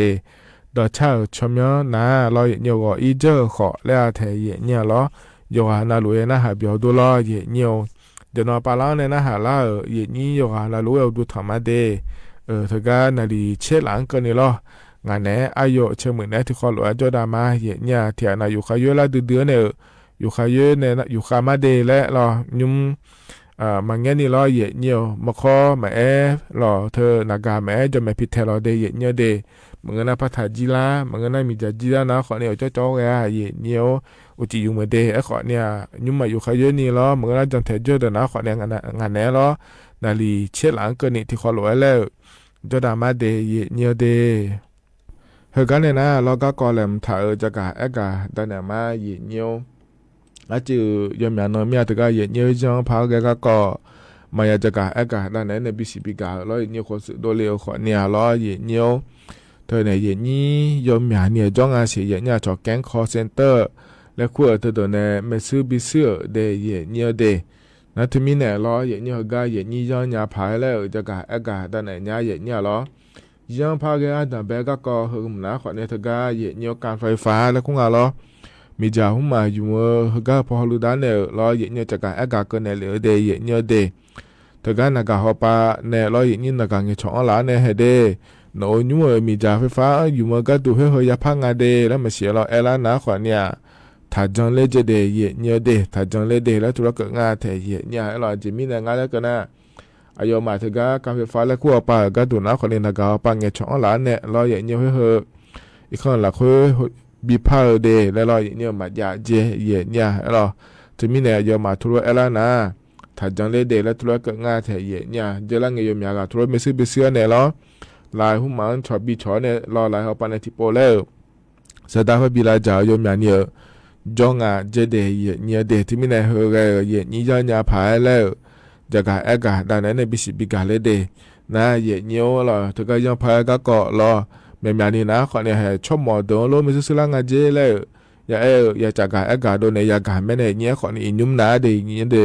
ชอบหมอแต่มันเงอะรออย่าชิจก็เดสมบูรณ์โดยอย่างขอไม่ซื้อเรื่องเยเนี่ยเจรังเนี่ยอันนั้นจะสุ่มเงินเดเยเนี่ยเดเธอเนี่ยเฮก็จะมาเมื่อเราคุยเยเนี่ยอามาที่รอเยเนี่ยเธอด่านโน้นตัวจะเลยเจเลยเยนี่อายุยาเธอรอเยเนี่ยอายุยาเธอเนี่ยบุงเยเนี่ยชอเธอก็แกงคอเซ็นเตอร์แล้วคุยแต่เนี่ยไม่ซื้อไปซื้ออย่างงั้นเลยด่านโน้ที่โปรชบันเนี่ยละเซ่แล้วซาเล้งเยเนี่ยรอแต่มีเนี่ยรอด่านโน้อามาหัวรอด่านโน้จะล้างเลยจะมือพายาซาซอเนี่ยยังเงี้ยชอเนี่ยนะหางเงี้ยนะขอเนี่ยเงื้อจริงแล้วด่านโน้สิเลี้ยงเยเนี่ยรอเธอมีเนี่ยรอด่านโน้เธอก็เฮก็จะล้างอามารออายุบุยก็จ้องเลยนักเขาปานชดเชงเดเยเนี่ยเดนั่นนักเขาปานชดเชงหัวหน้าละล้อเยเนี่ยเธอเนี่ยชอห้างสภาสินค้าแล้วของเราจะโดนเนี่ยมีตัวนั่นเพื่อเราคุยนะขอในธนาคารยังเยเนี่ยล้อธนาคารยาเขาก็จ่อหลุงเลยมอเล่งดันเอาไว้ล้อเนี่ยที่มีเนี่ยดันโอเขาเนี่ยอามากาก็ข้อมาเขาก็เอียเนี่ยอันนี้เรื่องล้อเธอเนี่ยอันนี้เรื่องนะเบอร์ก็สตาแกคอนเซ็นเตอร์เลยคุยเดี๋ยวบินเนี่ยเลยก็ธนาคารปานจอนเนี่ยเลยแหลมหัวจ่อหลุงหลุดจ่อหลุงเธอมีเนี่ยล้อเยเนี่ยตอนโน้เขาเนี่ยมากเขาก็เข้ามาอีกเนี่ยก็นานยังเยเนี่ยเขาก็เยอะมาดองล้อน้านัวล้อสตาร์เสียบะเกินเนี่ยจะสมมีล้อเธอจะจ่อล้อเยเนี่ยเธอมีเนี่ยก็ดูเจเนี่ยเปียดาลาก็ดูแล้วจะไม่แย่ก็งานเนี่ยเยนี่เจมีเนี่ยอันนี้บุหัวชอนเนี่ยหัวไม่ซื้อไปซื้อก็ดูเลยแล้วนะขอนี่เฮก็อันนี้บุหัวนะล้อเยเนี่ยเธอมหาวิทยาลัยที่กาเฮก็จะมาเมื่อเราคุยเนี่ยชมยาแม่เยเนี่ยล้อสมบูรณ์จอหลุงเยเนี่ยน่าอยู่เบอร์ชมีของเธอก็สมบูรณ์จอหมอเยอะจริงในเยนี่นั่นชมีของคนรู้บิจออีเลยจ่าเบอร์ล้อเยเนี่ยอีโดเนี่ยจอเยเดยเนี่ยจอหลงเยโลแล้วคนนี้จ่าแล้วล้อเยเนี่ยเธอมีเนี่ยอายุล้อเยเนี่ยชมีของจออีหมอมีอะไรก็ก่อยหุ่มจังได้จริงในเยนี่อายุเบอร์เธอเนี่ยชมีของสะดวกเนี่ยสมบูรณ์บิจออีเนี่ยมาเดแล้วล้อเยเนี่ยนั่นคือก็อยู่ในเงี้ยชอให้เดินนะขอเนี่ยออนไลน์ไปในเงี้ยชอมาเสียเงี้ยเดแห่งานเนาะเราอาจจะมีของสมบูรณ์บิจออีเนี่ยก็ดูก็ก่อนจะไหนเนี่ยมาเดแล้วอันนี้ไม่ซื้อเสื้องานในอย่างนี้ ในมิซื้อนะขอนี่แห่ผิวยาอยู่เบอร์เย็นเนี่ยยกขนาดชมมีของอีโดเนี่ยสบจอยแล้วเกินหนาเลยเนี่ยนะเฮก็ยังมิซื้อล่ากันนะขอนี่งาเชบะยจิงอ่ะเนาะแล้วรอเนี่ยเธอก็ก็ยังจะรู้จังก็ดูเดแล้วรอเนี่ยแต่ไม่เนี่ยอันนี้นะขอนี่จังเลี้ยเนี่ยรออยู่มาดูเฮก็งาเชบะเฮก็อยู่เนี่ยเอล่ากันเนี่ยชอล่ากันบางทีบีอันเนี่ยนะอายุมาดูรอชมมีของอีโดเนี่ยสมบูรณ์จออีเมลแล้วเนื้อเนี่ยรอเนี่ยเฮก็ธนาคารในบินเนี่ยแล้วแหลมจ่องานในอย่างนี้แต่ไม่เนี่ยเราอย่างนี้เห็นก็เลยหมายยามเราคุยอามาตานนจ่ายอีเนี่ยเราตานนเสือเนี่ยบัวจะมาเกินถ่ายงานในอย่างนี้เราแต่ไม่เนี่ยเราอย่างนี้เห็นกันตานนจะชดเชยห้องเนี่ยเราอย่างนี้มาเนี่ยเธอก็อย่างนี้อันนี้หางก็ผมชอบไปในนี้มันเงก็สัตว์ละจ่าละแต่งงานแล้วสิ่งอย่างไรสิ่งอย่างไรนี่มันตานนนะเดียเนี่ยเดียแต่ไม่เนี่ยเห็นเราอย่างนี้เธอเดือนไม่ซื้อละเดือนนะขอเนี่ยล้ออย่างเนี่ยมานี่นะมาสบมาสิญญาเดือนแต่มาเงือล้อสบสิญญาเดือนขอเนี่ยเดือนเนี่ยยามอเจียล้อสิญญาเนี่ยล้ออย่างเนี่ยเฮ้ในจันในยามมาเล่มเสียล้อเลยอย่างนี้จะได้ละจ่าละแล้วอย่างงั้นเดียอย่างเนี่ยเดียที่มีเนี่ยเฮก็เฮก่อนนะขอเนี่ยอย่างนี้จะยาผายแล้วจะกะอากาศได้เลยนั่นแต่ก็ก่อนเนี่ยแต่เล่นเนี่ยเงืออย่างเนี่ยล้อยมยากาล้ออย่างเนี่ยให้ชมมีของอีโดเนี่ยก็จำจะขอด้วยหมดเนี่ยเลยบาราสีมึงมึงอยากกันเนี่ยก็ดูเลยแล้วเลยเนี่ยแห่แต่ก็ออนไลน์ปันเนี่ยชมมีของก็มีบิปวดยาสู้ชมปันเนี่ยเลยแล้วเลยเนี่ยเขาเราปวดเดือดคนนี้จ่อยเนี่ยเขาก็เขาอยากขายยาเดียเนี่ยเดียเนี่ยสุดท้ายเราจะยอมนี่จ่อยเนี่ยเขาก็กว่าหูบ้านเนี่ยจะเราอินยุ่มก็คนเนี่ยจะงั้นสิเนี่ยเราเนี่ยมีหาหน้าคนเนี่ยสรุปมีเนี่ยชมมีของเย็นเนี่ยก็จะมันจะขอด้วยหมดเนี่ยเลยแล้วชาวบ้านกับผมมีเนี่ยเราเนี่ยที่มีเนี่ยอย่างนี้ออนไลน์ไปเลยเนี่ยเราเฟซบุ๊กเนี่ยมาเราอินเทอร์เน็ตไปเลยเนี่ยมาชมมีของกัมพูชาก็ดูแล้วปุ๊บเราหมอหน้าคนในหัวเนี่ยชอนในหัวเนี่ยชาวบ้านเนี่ยมาเจอแล้วเราจะต้องมีเนี่ยดงอะไรอย่าบิดงานเดย์อย่าจังงานเดย์แล้วนะคนในจังเลยเนี่ยชอนสุดาบาดาล้านเนี่ยโลอย่าหาผิวอย่าหาไม่ให้จ้าอ่อนจีเนี่ยเราหัวบิดเนี่ยโลเดือนบิดชาวบ้านก็ดูโลอาศัยเนี่ยที่จุดสารนี่เบียวอีซอยเจ็บเบียวซอยแล้วเราเลยอย่างนี้เธอมีเนี่ยเขาเรียกว่าการขายยาเดย์อย่างเงี้ยเดย์อย่างเงี้ยชมมีของเอียนเนี่ยก็จับมือหมอเดี๋ยวนะขอเนี่ยถือกระทรวงแรงงานล้อกรมการจัดหางานและคู่การเลือกเนี่ยล้ออินเตอร์เน็ตไปเลือกเนี่ยขอเนี่ยเขาเลยเนี่ยไหมอินยุ่มมาเกอมีของล้อกาบิวอย่างงานเดย์ตรงวิญญาพาเกอย่างงานเดย์แล้วเขาก็ขอเนี่ยเขาพอเนี่ยชาวไทยเนี่ยได้ยาเตะเดย์อย่างเงี้ยเดย์เธอมีเนี่ยเขานะขอเนี่ยอย่างนี้เธอก็เนี่ยแก๊งคอเซ็นเตอร์และคู่เธอพอเนี่ยมาบีอยากจะพายไม่ซื้อมาบีซื้อพายสุดท้ายมันจะสมีพายรออย่างเงี้ยอินยุ่มนะรอหูแม่จีเช่นเนี่ยรอเดือนไม่ซื้อละเดี๋ยวจะเดือนเนี่ยยาหมอเจเดือนเนี่ยเธอเปลี่ยนหมอเจียบิจญามาเดบิกเลยญามาเดแล้วไม่ซื้อละเธอรอเลยอย่างนี้เธอมีเนี่ยรออย่างเงี้ยอย่างนะรู้ว่าย้อนยาพายแล้วรอจะกะอากาศได้เนี่ยบิสิบิกาเลยเดอย่างเงี้ยเดเฮกันเนี่ยนะยามข้าจะล่าเฮยเนียวนิ่มจีน่าก็ในดังก็เงี้ยเช่าแล้วจีเอาปลาเช่าแล้วก็งานในเนี่ยเดือขาล้อแต่ก็อามัวปลาก็ตัวน้าเขาเนี่ยพลายโลกูเนี่ยเดยเนี่ยเดก็หมู่ไอ้ยามข้าจะล่าหลัวเพราะบินาหาดามาเนี่ยถ้ายามจีน่าเขาเนี่ยเขาอิมาเดเดี๋ยวกันนะโลจีอยู่เมื่อเดยเนียวอาคารนึงสอดราคาแช่ตานี่ล้อเนียวงานแหนอายุเชื่อเหมือนแน่นาลีเยล้านในหัวหลังเกิดนี่ที่คอหลัวแล้วพัดถอนจุลามาเดก็อีมาเดอุดุธรรมะที่กัดตัวตัวอันเดือเจ้าหัวมาก็ตัดชิ้นหน้าหัวเนี่ยตรงไหนเจ้าหัวเนี่ยอันเราไว้แล้วอายุนี้เดี๋ยวก็อยู่ยอดที่อันนี้จะมาหมดที่ก็ถึงนะหัวเนี่ยเนี่ยก็ตัดเจ้าดอกแล้วดอลลาร์เลยอันนี้โคตรดีอยากทำน้ำแม่น้อมาดามอยโน่ดอกข้างในนี่เนี่ยถึงมาทันเนี่ยนะฮะจะมาไงอย่างนี้นะก็มาล้นนะฮะมึงยาเลยค่ะมึงยาจะมาเรียนนี่โตอาจีเงมาอาจีนะฮะมาอยู่ใช่ไหม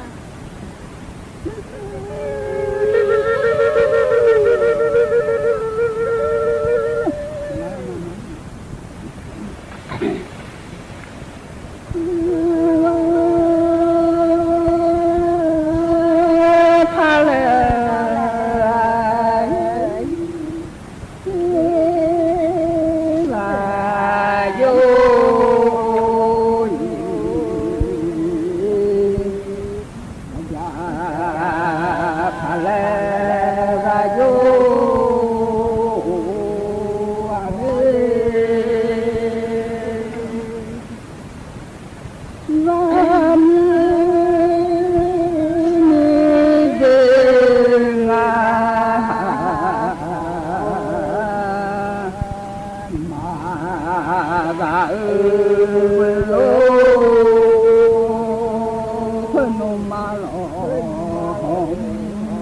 Hãy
subscribe cho kênh Ghiền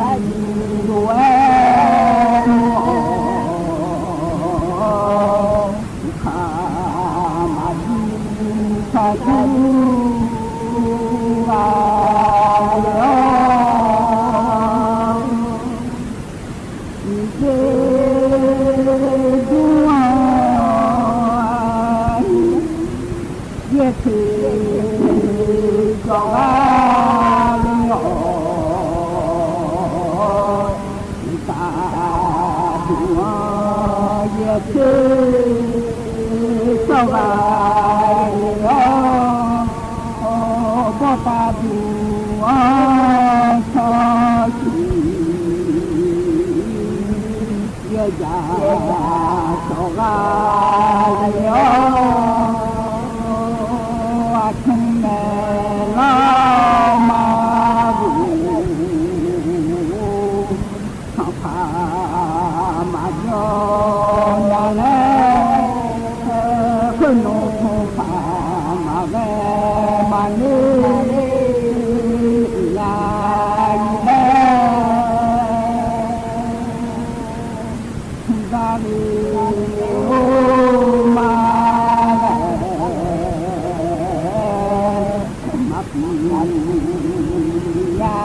มันไม่ได้เยอะก็เฉพาะคนที่มีรายได้น้อยเท่านั้นเองครับแต่14 ล้านรายใช่ไหม14 ล้าน ครับ ก็ไม่เงินไม่น้อยนะ700 คูณแต่ผมคิดว่าผมจะต้องไปตรวจอีกหน่อย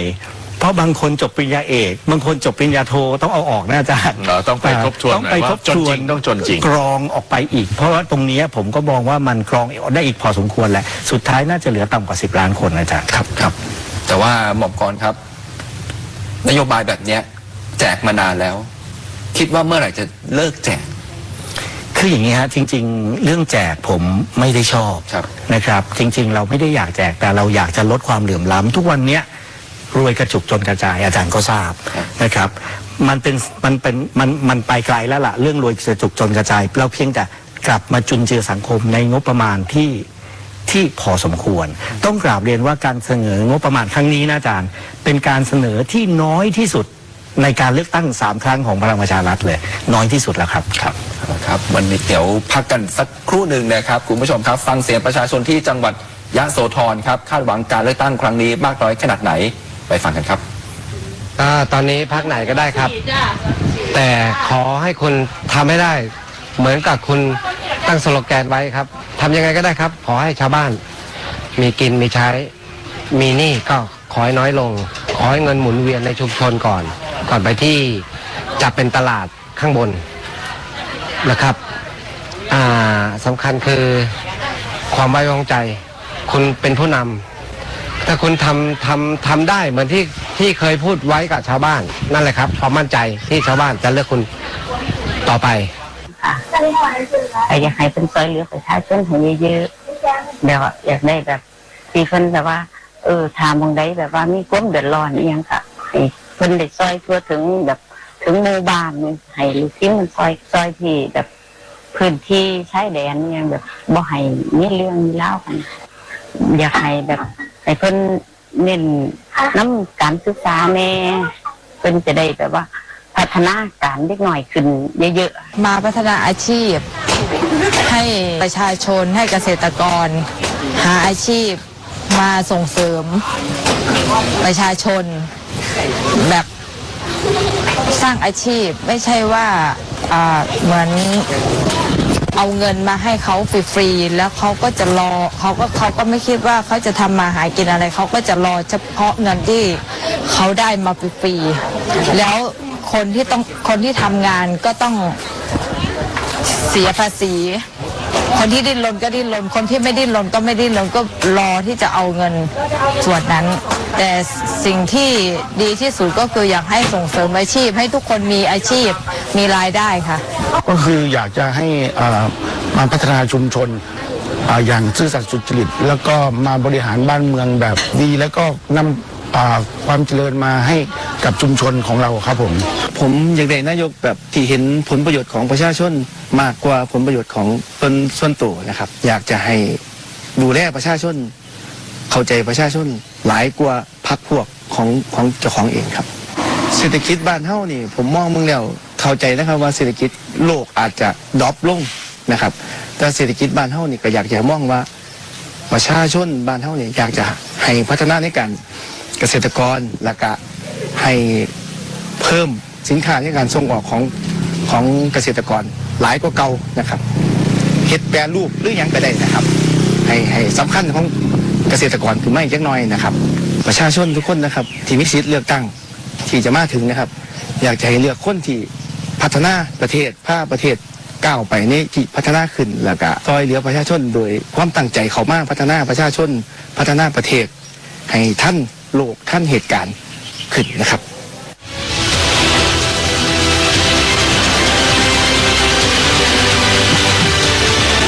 เตรียมบัตรประชาชนเตรียมปากกาไว้ให้พร้อมนะครับ8กุมภาพันธ์คุณผู้ชมจะได้รับบัตร3ใบนะครับ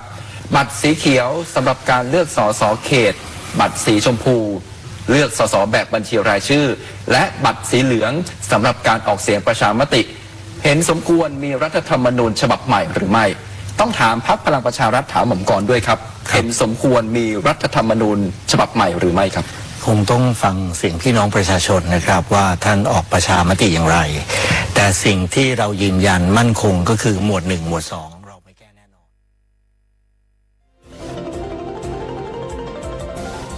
วิทยุแห่งประเทศไทยให้ความรู้คู่ความสุข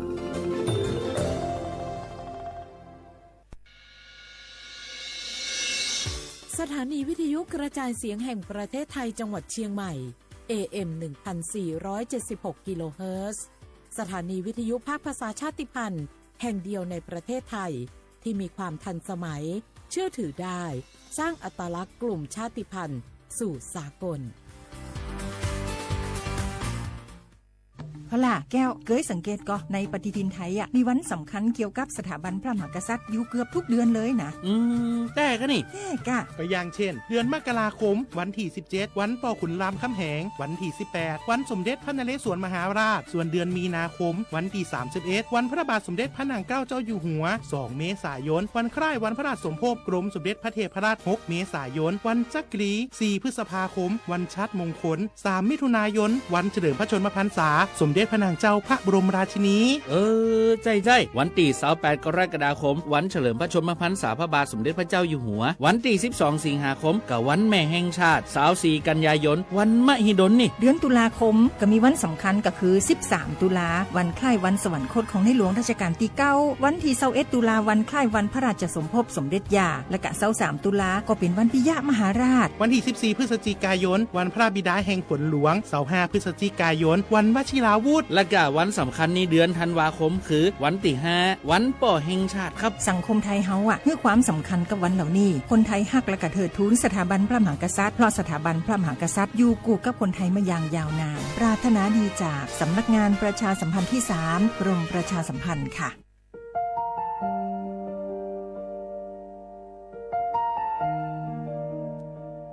ขอน้อมเกล้าถวายอาลัยสมเด็จพระพันปีหลวงพระแม่แห่งแผ่นดินผู้ทรงเมตตาเหนือเกล้าขอพระองค์เสด็จสู่สวรรคาลัย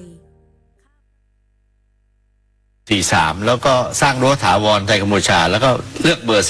43อันนี้จุดยืนชัดเจนมากชัดเจนครับอันนี้เราไงเราก็คือผมไม่อยากเห็นการรบเมื่อไม่อยากเห็นการรบเราต้องขจัดปัญหาตัวที่เอกสารที่มันกำกวมต้องบอก MOU 43ถ้าไปอ่านจะไม่พบอะไรมันอยู่ในเอกสารประกอบหมดเลยมีเอกสารลับจำนวนมากที่พวกท่านไม่ได้เห็นแต่มันไม่ลับสำหรับฮุนเซนเพราะฮุนเซนมีคู่ฉบับโดยเฉพาะเอกสารที่เขียนว่าเส้นเขตแดนต้องเป็นไปตามแผนที่1:200,000เนี่ยอันนี้มันกำกับไว้หมดดังนั้นหากไปทำไรด้าขึ้นมาเป็นแผนที่1:25,000ดีขึ้นถูกไหมฮะแผนที่ภูเขาแม่น้ำชัดขึ้นแต่ฮุนเซนเขาฉลาดกว่านั้นเขาบอกเป็นเรื่องทางเทคนิคไม่เกี่ยวกับเส้นเขตแดนนะเส้นเขตแดนต้องย้ายมาจาก1:200,000ดังนั้นเวลาเราฟังไรด้าเราสบายใจเนี่ยแต่จริงๆมันเหมือนตัวหลอกอะครับว่าสุดท้ายแล้วภูมะเขือจะหายไป11 จุดที่ไปยึดมาแทบเป็นแทบตายต้องคืนเขาหรือดังนั้นถ้าอยากจะรักษาดินแดนแผ่นดินเราต้องเอาคืนวิทยุแห่งประเทศไทยให้ความรู้คู่ความสุข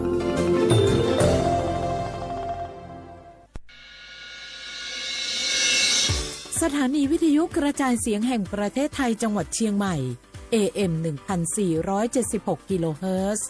สถานีวิทยุภาคภาษาชาติพันธุ์แห่งเดียวในประเทศไทยที่มีความทันสมัยเชื่อถือได้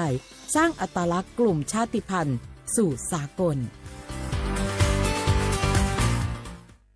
เอาล่ะแก้วเคยสังเกตก็ในปฏิทินไทยมีวันสำคัญเกี่ยวกับสถาบันพระมหากษัตริย์อยู่เกือบทุกเดือนเลยนะ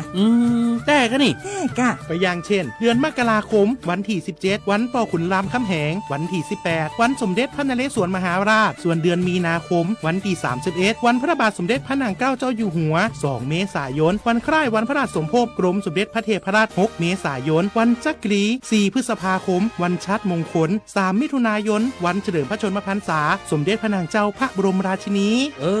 ใจวันที่28กรกฎาคมวันเฉลิมพระชนมพรรษาพระบาทสมเด็จพระเจ้าอยู่หัววันที่12สิงหาคมกับวันแม่แห่งชาติ24กันยายนวันมหิดลนี่เดือนตุลาคมก็มีวันสำคัญก็คือ13ตุลาวันคล้ายวันสวรรคตของในหลวงรัชกาลที่9วันที่21ตุลาวันคล้ายวันพระราชสมภพสมเด็จย่าและก็23ตุลาก็เป็นวันปิยมหาราชวันที่14พฤศจิกายนวันพระบิดาแห่งฝนหลวง25พฤศจิกายนวันวชิราวุธและก็วันสำคัญในเดือนธันวาคมคือวันที่5วันป่อแห่งชาติครับสังคมไทยเฮาให้ความสำคัญกับวันเหล่านี้คนไทยฮักและก็เทิดทูนสถาบันพระมหากษัตริย์เพราะสถาบันพระมหากษัตริย์อยู่คู่กับคนไทยมาอย่างยาวนานปรารถนาดีจากสำนักงานประชาสัมพันธ์ที่3กรมประชาสัมพันธ์ค่ะ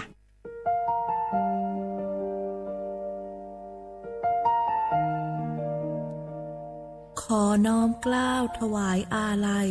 สมเด็จพระพันปีหลวงพระแม่แห่งแผ่นดินผู้ทรงเมตตาเหนือเกล้าขอพระองค์เสด็จสู่สวรรคาลัยข้าพระพุทธเจ้าข้าราชการและเจ้าหน้าที่สถานีวิทยุกระจายเสียงแห่งประเทศไทยจังหวัดเชียงใหม่กรมประชาสัมพันธ์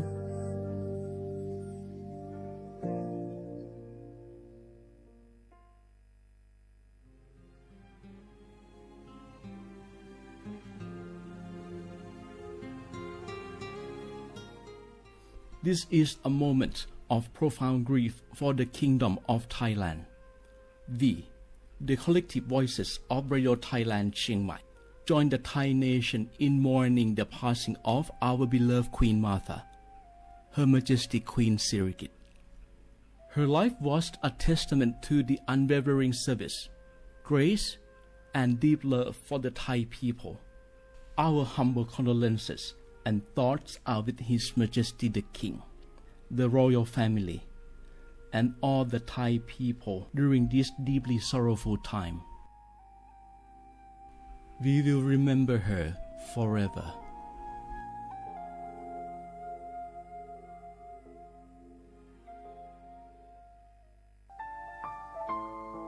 เฮาข้าพี่น้องเจ้าคือไตมีตั้งหม่องเจออันเจ้านางหอคำสมเด็จพระนางเจ้าสิริกิติ์พระบรมราชินีนาถพระบรมราชชนนีพันปีหลวงไล่เข้าสวนหมักหักคำนนเพกว่าย้อนสู้เก่าตึงปันเฮาวิเย็นขวัญเงาเจ้าเฮาขาฮอดถึงตีสุคติกัดเย็นเสกำเฮาขาพี่น้องก้นคือไต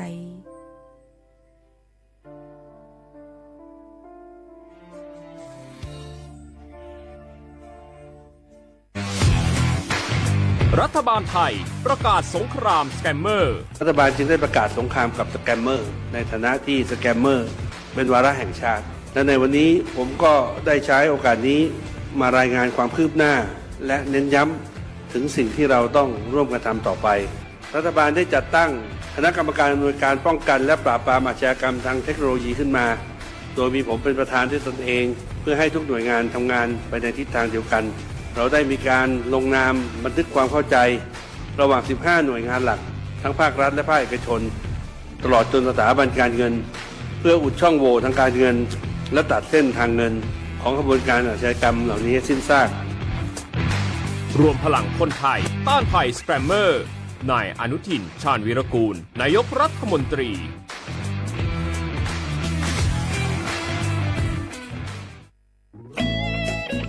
เสียงของท่านมีความหมายต่ออนาคตประเทศการเลือกตั้งคือโอกาสสำคัญที่ประชาชนจะได้ร่วมกำหนดทิศทางบ้านเมือง ขอเชิญชวนพี่น้องประชาชนผู้มีสิทธิ์เลือกตั้งทุกท่านออกไปใช้สิทธิ์เลือกตั้งปี 2569 เลือกคนดีเลือกผู้แทนที่ตั้งใจทำงานเพื่อประโยชน์ของประชาชนบดีปล่อยให้เสียงของท่านเงียบหายเพราะประชาธิปไตยเริ่มต้นที่การไปใช้สิทธิ์ร่วมกันไปเลือกตั้งอย่างพร้อมเพรียงกันวันอาทิตย์ที่ 8 กุมภาพันธ์ 2569 8 โมงเช้าถึง 5 โมงแลงใช้สิทธิ์ใช้เสียงเพื่ออนาคตของประเทศไทย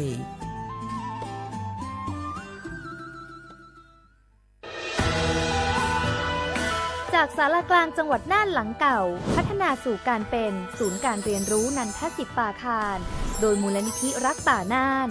นับเป็นพระมหากรุณาธิคุณที่สมเด็จพระกนิษฐาธิราชเจ้ากรมสมเด็จพระเทพรัตนราชสุดาสยามบรมราชกุมารีได้พระราชทานนามนันทศิษย์ป่าคารอันหมายถึงอาคารแห่งความรู้ทุกแขนงของจังหวัดน่านภายในประกอบด้วยห้องนิทรรศการเฉลิมพระเกียรติรัชกาลที่ 9 แสดงพระราชประวัติและพระราชกรณียกิจของพระผู้ทรงเป็นพลังแห่งแผ่นดินและต้นแบบของความเพียรรถพระที่นั่งอนุสรณ์แห่งการเสด็จเยี่ยมราษฎรในถิ่นทุรกันดารทั่วทุกภูมิภาคของไทยพิพิธภัณฑ์ศาลากลางจังหวัดน่านความทรงจำของอาคารหลังเก่าและการอนุรักษ์สิ่งสำคัญของเมืองน่านเทคโนโลยีกับมนุษย์จุดประกายความคิดสร้างสรรค์สู่การสร้างนวัตกรรมในอนาคตน่านซิมูเลชันแนวทางจัดการขยะที่ยั่งยืนเพื่อตระหนักถึงผลกระทบต่อสังคมเศรษฐกิจและสิ่งแวดล้อมห้องสมบัติน่านย้อนรอยสู่อดีตและความรุ่งเรืองของนครน่านผ่านเงินตราเครื่องเงินและผ้าทองเปิดให้เข้าชมฟรีไม่มีค่าใช้จ่ายตั้งแต่เวลา 9 นาฬิกาถึง 17 นาฬิกาหยุดทุกวันจันทร์และวันนักขัตฤกษ์มาร่วมอนุรักษ์สืบสานสร้างสรรค์ศิลปะวัฒนธรรมและวิทยาศาสตร์ของเมืองน่านคุณค่าที่น่าภาคภูมิใจ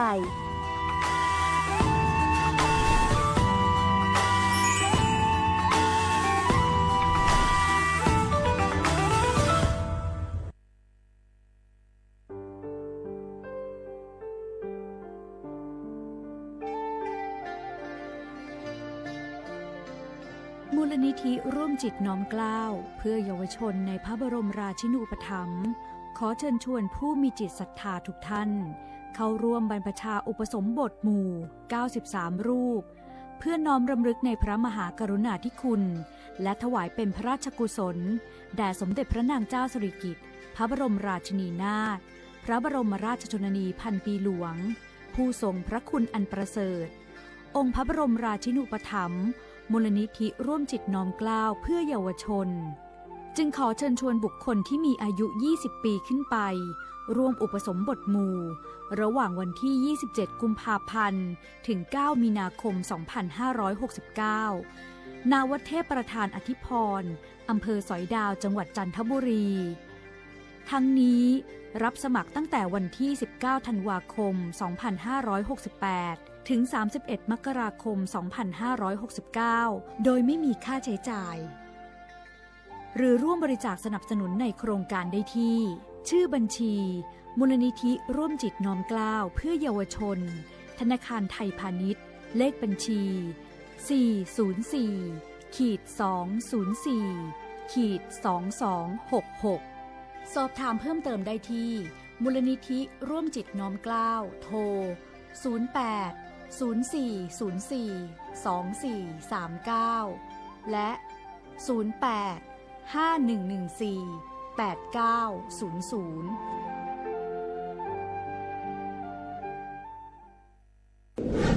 ในช่วงนี้หลายพื้นที่ของประเทศไทยอากาศหนาวเย็นอย่างต่อเนื่องโดยเฉพาะยอดดอยและยอดภูประชาชนอาจเสี่ยงต่อโรคและภัยสุขภาพจากอากาศหนาวได้ขอให้ทุกคนเฝ้าระวังโรคที่พบบ่อยในฤดูหนาวได้แก่ไข้หวัดใหญ่ปอดอักเสบโรคอุจจาระร่วงโรคหัดโรคมือเท้าปากรวมทั้งภาวะเจ็บป่วยหรือเสียชีวิตจากอากาศหนาวโดยไม่ทราบสาเหตุโดยเฉพาะผู้ที่ไม่สวมใส่เสื้อผ้ากันหนาวหรือผู้ที่ดื่มสุราเป็นประจำป้องกันง่ายๆเริ่มที่ ที่ตัวเราดูแลสุขภาพให้แข็งแรงออกกำลังกายสม่ำเสมอรับประทานอาหารปรุงสุกดื่มน้ำสะอาดล้างมือบ่อยๆไม่ใช้ของส่วนตัวร่วมกับผู้อื่นและหากมีอาการไอจามอย่าลืมสวมหน้ากากอนามัยทุกครั้งขณะอยู่ในที่แออัดที่สำคัญควรรักษาความอบอุ่นเตรียมเสื้อผ้ากันหนาวให้เพียงพองดดื่มเครื่องดื่มแอลกอฮอล์เพื่อความปลอดภัยในช่วงอากาศหนาวนี้ดูแลสุขภาพให้แข็งแรงตลอดช่วงฤดูหนาวนี้กันด้วยนะคะด้วยความปรารถนาดีจากสำนักงานประชาสัมพันธ์ที่ 3 กรมประชาสัมพันธ์คนไทยทุกคนหากเจ็บป่วยเข้าข่าย 6 อาการฉุกเฉินวิกฤตถึงแก่ชีวิตใช้สิทธิ์ยูเซปรักษาโรงพยาบาลที่ใกล้ที่สุดได้ทุกที่ไม่เสียค่าใช้จ่ายเพียงยื่นบัตรประจำตัวประชาชนแจ้งใช้สิทธิ์ได้ทันทีสอบถามเพิ่มเติมโทรสายด่วนสปสช1330ตลอด24ชั่วโมง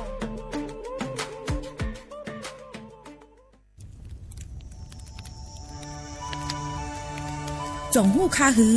ก้อนโมก้อนไฟอันเผาอยู่ตีกลางป่างนั่นอ่ำเลยหายกว่าตั้งเลยมันเตเป็นฝุ่น PM 2.5 สีขึ้นมาเฮ็ดให้ป้ายอยู่หลีเฮาคาขึ้นในคาออลองลดย่อมปัญหาจึงไหนในอ่ำหยาบค่ะเงื่องแวอ่ำเผายุกยักเหมือไม่ตนเยือตนเข้ากับในให้ในสวนเฮาเปลี่ยนมากองไว้จ้อมกันเส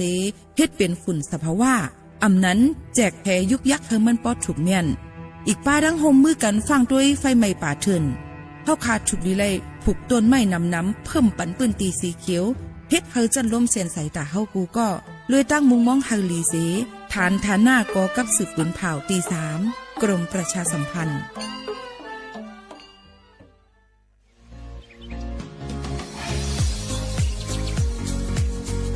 จ้อมหนังเปิงมติครม.มือวันที่29เดือนธันวาคม12สิงหาคมปากไป67เฮาฮิปเน็ตแกลิดปัญหาสถานะและสัญชาติคนอันอยู่ตั้งเมืองจึงไทย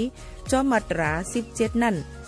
ตอนตาพี่น้องเฮาเขาอันเข้ามาอยู่ตั้งเมืองไทยหึงนั้นและมีไว้เข้าจอมเปิงเฮากว่ายืนย้อนสถานะต่างดาวของเมืองถูกแม่นจอมเปิงไล่ตอนตาลูกอ่อนอันเกิดตั้งเมืองจึงไทยมีอู่อำนั้นก็แม่มีไว้ทะเบียนประวัติบุคคลไม่มีสถานะทางทะเบียนอำนั้นไว้10ปีถูกแม่นยาวในจึงเฮากว่ายืนย้อนสัญชาติไทยจอมหนังมาตรา7ทวิไล่พออยู่ตั้งกรุงเทพมหานครกว่ายืนไลตีสำนักบริหารการทะเบียนกรมการปกครองพออยู่ตั้งต่างเจดวันในจึงกว่ายืนไล่จอมหนังวัดไว้อันเปิ้นออกปันเฮาคานั่น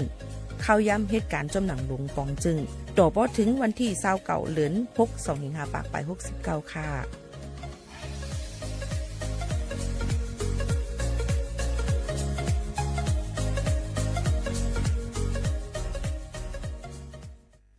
พี่น้องเขาสนใจใครปืนเผาผ่านตั้งห้องเปิดเซ็งสวทเก้งใหม่ปั่นตั้งหูห่มปาดังมีดังเซอถ่อมแจงแล้งหลีกว่าไก่ในปืนตีเจดอนเก้งใหม่กับสืบมาไลตี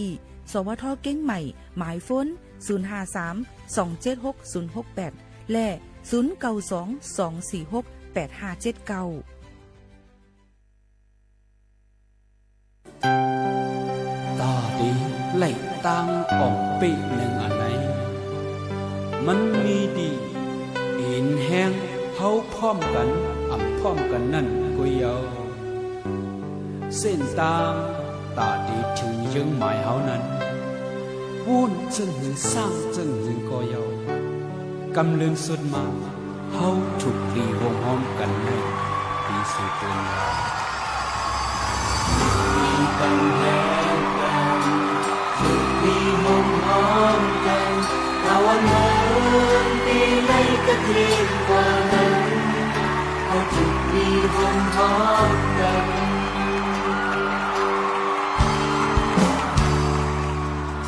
มาพูดกันเดินหน้าปีไหนมีตั้งกันเย็นปีไหนมีลงตั้งอินเป็นสุดเคยมันเอาจุดมีวงแห่งกันออกสิ่งเลี้ยวปิดแห่งกันทุกมีปัญแห่งกันทุกมีวงห้อมกันตะวันเดินตีไล่กระจีนกว่านั้นเอาจุดมีวงห้อมกัน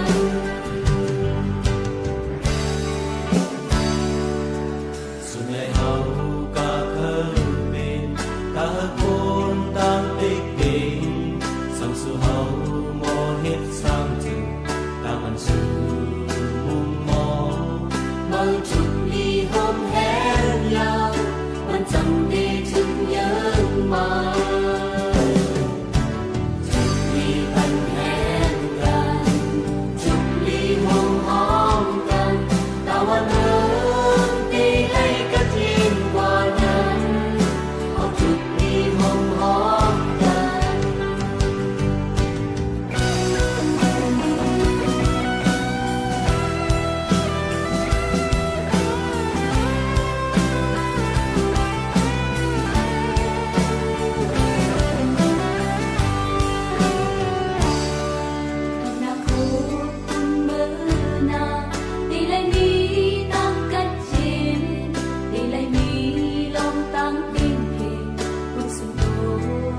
สิ่งเลวเป็นแห่งกัน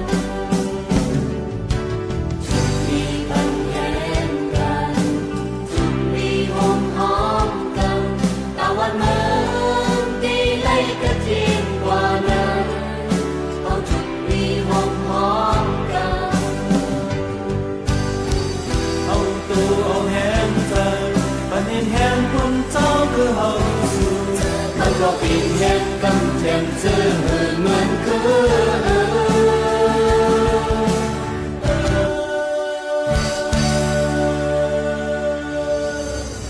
มีปัญแห่งกัน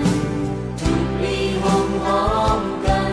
ตะวันเมืองดีไล่กระเทียมกว่านั้นเพราะทุกมีหอมหอมกันทุกมีปัญแห่งกัน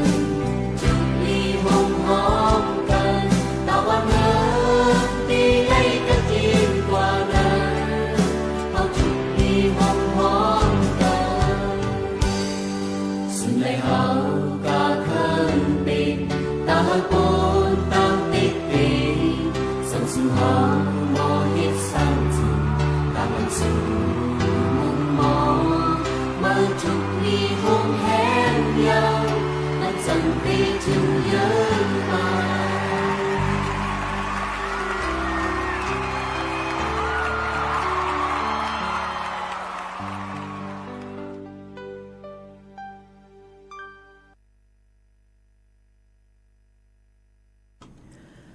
เมื่อสูงค่าเมื่อสูงปอแม่พี่น้องพุงยินถ่อมเสียงแต่เฮาเขาทั้งเสียงกูก็กูก้นค่ะทบกันที่ณตอนการห้องปล่อยเสียงสวทเก้งใหม่ AM 1476กิโลเฮิรตซ์ค่ะปืนปล่อยเสียงกวนวันพอถึงมาข้าวยาม 10:00 นถึง 11:00 นกลางมื้อกลางค่ำอยู่จอมข่าวยิงหมูขาวนวลสุภาวันเชื้อสารวินเป็นโอ้ยก็เอเซปอแม่ปีๆน้องๆเฮาเขาอยู่ว่าซึ่งหนังในค่ะตอนแต่ในวันเมื่อได้ถึงมาเนอะวันพุธที่14เดือนธันวาคม2หิงปลาย26ปีได้2ให้1ปากปลาย20ปีก็จ่าย1ให้3ปากปลาย87คู่ครบทบซ้ำกันที่ในย้อนสู้ปันพี่น้องเขากูก็ให้อยู่ลีกินหวานกันในนั่นค่ะโซเขาวังๆในนั่นเฮาค่ะก็ได้อ่อนเอาพี่น้องเขามาถ่อมด้วยข่าวเงากันในนั่นค่ะอ่อนตั้งในก็ได้เอามาเกี่ยวกับไปลองPM 2.5 เนี่ยค่ะแผ่ล้ำเข้ามาเย้าย้อนบัวว่าบ่ได้ถึงขิงข้าวเจ้าให้เจ้าสวนเจ้านาวเขานั่นเนี่ยค่ะได้คืนปองให้สร้างปลูกหมักเข้าต้นน้ำพี่น้องเขาแทงกำนึงสิบางตีเบิ่นก็ดีเผาเนี่ยค่ะก็อย่ายุกยักในค่ะเนาะเจ้าในค่ะย้อนเปิ้นน่ะในลองตั้งเจ้าในเฮาขาดถูกดีเลยไว้ฟังไว้เต้ๆหนังหือพอดีกว่าตุ้มเตอร์เนี่ยค่ะลองศูนย์ไลส่วนเป็นลองฝุ่น PM 2.5 ลงป้ายอยู่ลีจิมเจ้าหนังไหนค่ะกู3แสนเปิงก็ค่าจะเอามาฝากปันปอแม่ปีๆน้องๆเขากูก็กูก้นให้ไหลยินถ่อมจ้อมกันเจ้าหนังไหนค่ะยืนเปิดหางหลาไหน PM 2.5 ในค่ะ37ตัวในอยู่ในปืนตีดีสีส้มสีหมักจอกนั่นค่ะเนาะเฮ็ดเฮาตุ้มเตอร์ดอถึงป้ายอยู่ลีบางทีก็ได้เป็นสีเหลืองในนั่นค่ะ21ตัวนั่นเนี่ยก็เป็นปืนตีสีเหลืองสีสั่งเป็นไรเนี่ยก็ให้เหตุการณ์อยู่ที่เฮิรน work from home ในนั่นค่ะพี่น้องเขาอันนี้ก็ค่าจะเอามาฝากปันพี่น้องเขาค่ะเช็คฝุ่นไรในนั่นค่ะแอปพลิเคชันเช็คฝุ่นนะคะเนาะก็หรือได้เช็คด้วยว่า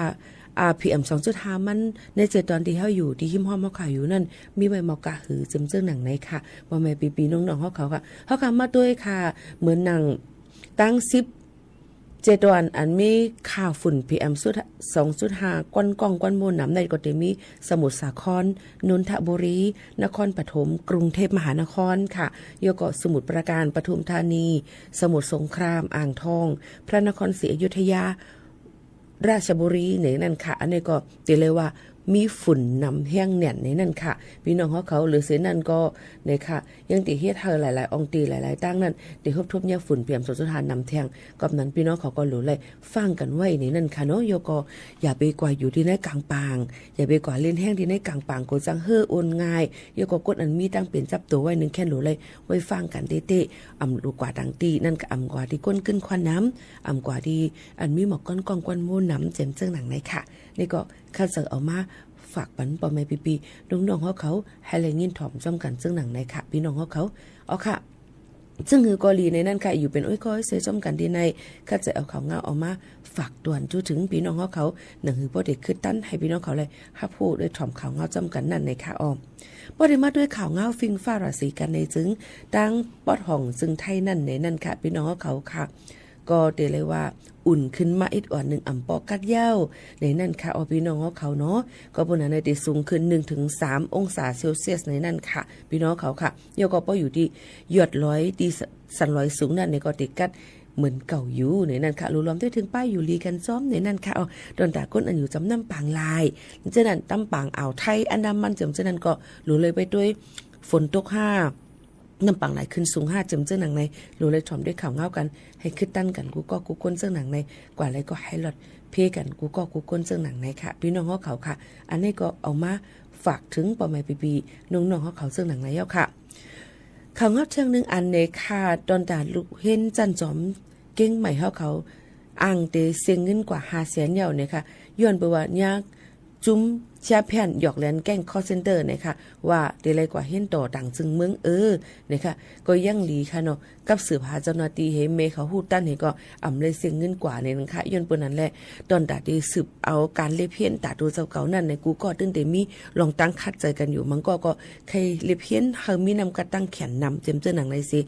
ล็อกไล่อันเปิ้นหยอกแลนในก็ได้เข้ามาลองตั้งจังในสิหยอกแลนเอาเงินกว่าจมในก็มีในนั้นค่ะรู้เลยฟังกันไว้ยก็มีลูกอ่อนในนั้นค่ะว่าญาคนหยอกแลนให้โอนเงินปันนั่นขนาดเนาะมันจ่ายในเด็ดเนี่ยในคณะตั้งเมืองจึงไทยในอาสักก็18-19ในแก่ในค่ะเนาะก็กับสืบกว่าแล้วก็วันเจ้าหน้าที่เขากว่าจ้อมเฮกว่าที่เย่เงินว่าได้ก็ร้อยเงินปันเนี่ยก็เปิ้นก็กับปิกปันบัญชีมานั่นในก็ไล่แทงอันนึงเหมือนกันย้อนเปิ้นนั้นแหละฮบทบยาหมายฝนอีสังกะเย้าเนี่ยค่ะอย่าไปหุบหิบตกใจเย้าก็ลีใจเปิ้นตีเนี่ยเพียวมันก็ได้ว่าสู้เป็นก้นกำลีมันก็ได้ว่าสู้เป็นก้นวัดไว้สู้จังนั้นจังไหนอันนี้เปิ้นก็ได้หยอกแลนเฮาหลายรองหลายอันจังหนังไหนเนี่ยค่ะสังว่ามีหมายฝนสังเกตว่ามีหมายฝนตั้งน้ำมันอันเป็นหมายป้องหมายโลนั่นในค่ะอย่าไปหับในค่ะเนาะย้อนเปว่าเน็ตตัดสายไปกับกำเหลวโกจังหลุดเงินเฮาขากว่าเลยลองตั้งอ่ำหู้โตในนั่นค่ะอันนี้ก็เอา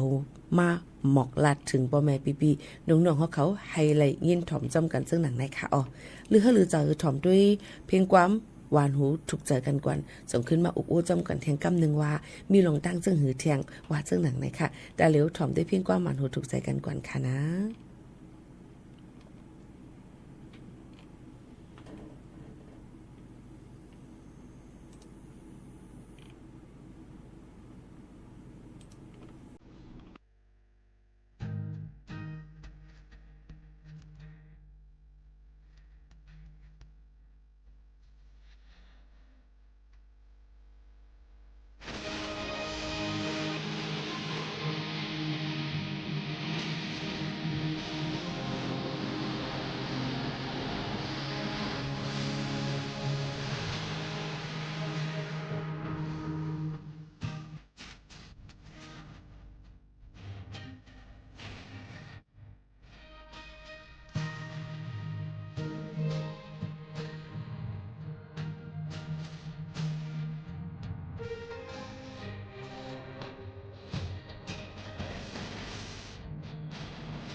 เส้นตั้งเผอมันเนี่ยค่ะ1เพลงความเอามาฝากตอนชื่อถึงพ่อแม่พี่น้องเขาค่ะเนาะอยู่ซ้ำกันที่ในตอนการเฮาคาในนั่นค่ะในตอนการห้องเปิดเสียงเก้งใหม่ AM 1476กิโลเฮิรตซ์ค่ะ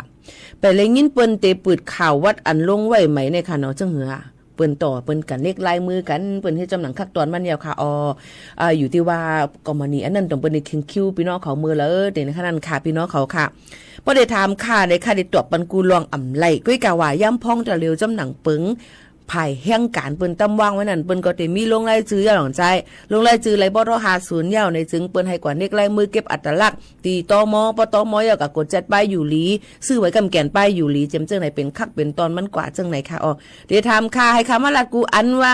เดี๋ยวได้กินน้ำพอกินน้ำเอาจะได้กิน7ซบพอ7ซบเดี๋ยวเลยกะฮอกมันอ่ำใจกูอันอ่ำใจว่าเดี๋ยวเลยว่าปอนพี่น้องเขาก่อนพี่น้องเขาเฮ็ดจ้อมกับมันนี่อะไรเฮ็ดจ้อมเผลอเลยกับสืบกว่าที่นั้นเนี่ยก็อันเฮาคาเตมาปืนเผาปันนั่นในเตมาปืนเผาปันดอนดาว่าคักตอนย่ำพ่องตะเร็วเปิ้นเฮ็ดอีสังพองจึงหือจังหนังไหนค่ะพี่น้องเขาย้อนนั่นแหละปอติให้มาลัดกูว่านดึงวัดลึงไว้กูว่าในก็มาวัดคาในดูติให้ถือคาปีวัดคาในต้องอ้นสัญชาติเลย5ปีวัดคาในที่อายไหนติ๊กบ่ถึงลองวัดในคณะโยก็มังก็เพิ่นว่าอาศักลูกอ่อนมีวัดไว้สังเฮียนเลยลูกอ่อนคาใน25ขบในจ่องลูกอ่อนนะถึง12ปีถึง15ปีมันได้มีค่ะพี่น้องเขาย้อนเพิ่นนั่นเลยพี่น้องเขารู้เลยมอแจกเพหลายหลองหลายอันจังไหนค่ะเนาะพี่น้องเขาค่ะก็เอามาฝากตอนจนถึงพี่น้องเขาให้เลยถ้าผู้ยินถ่อมจำกันซึ่งหนังไหนในนั่นค่ะกำในนั่นค่ะที่เอาข่าวเงาเกี่ยวกับไปลองเปิ้นกดจัดกดทัดด้วยนั่นค่ะเกี่ยวกับไปลองปลายสายเปิ้นตัวลองคือกวนเยาวก่อนในตุ่งวงกวนตีจันจอมมหิดลในนั่นค่ะหมอกลาดถึงว่าย่ำพ้องตะเหลียวเนี่ยค่ะก้นตังเมืองจึงไทยในปี2569นั่นหมอกลาดถึงว่าเมืองจึงไทยนั่นเนี่ยค่ะเข้าสู่ลองตั้งอันเป็นป่ายแหลกลายมันเนี่ยค่ะตอนต่างในตุ่งวงกวนเนี่ยก็คือกวนนั่นเนี่ยค่ะก็ย่ำพ้องตะเหลียวก็จะเป็นเกิดมาเนี่ยอาซาก็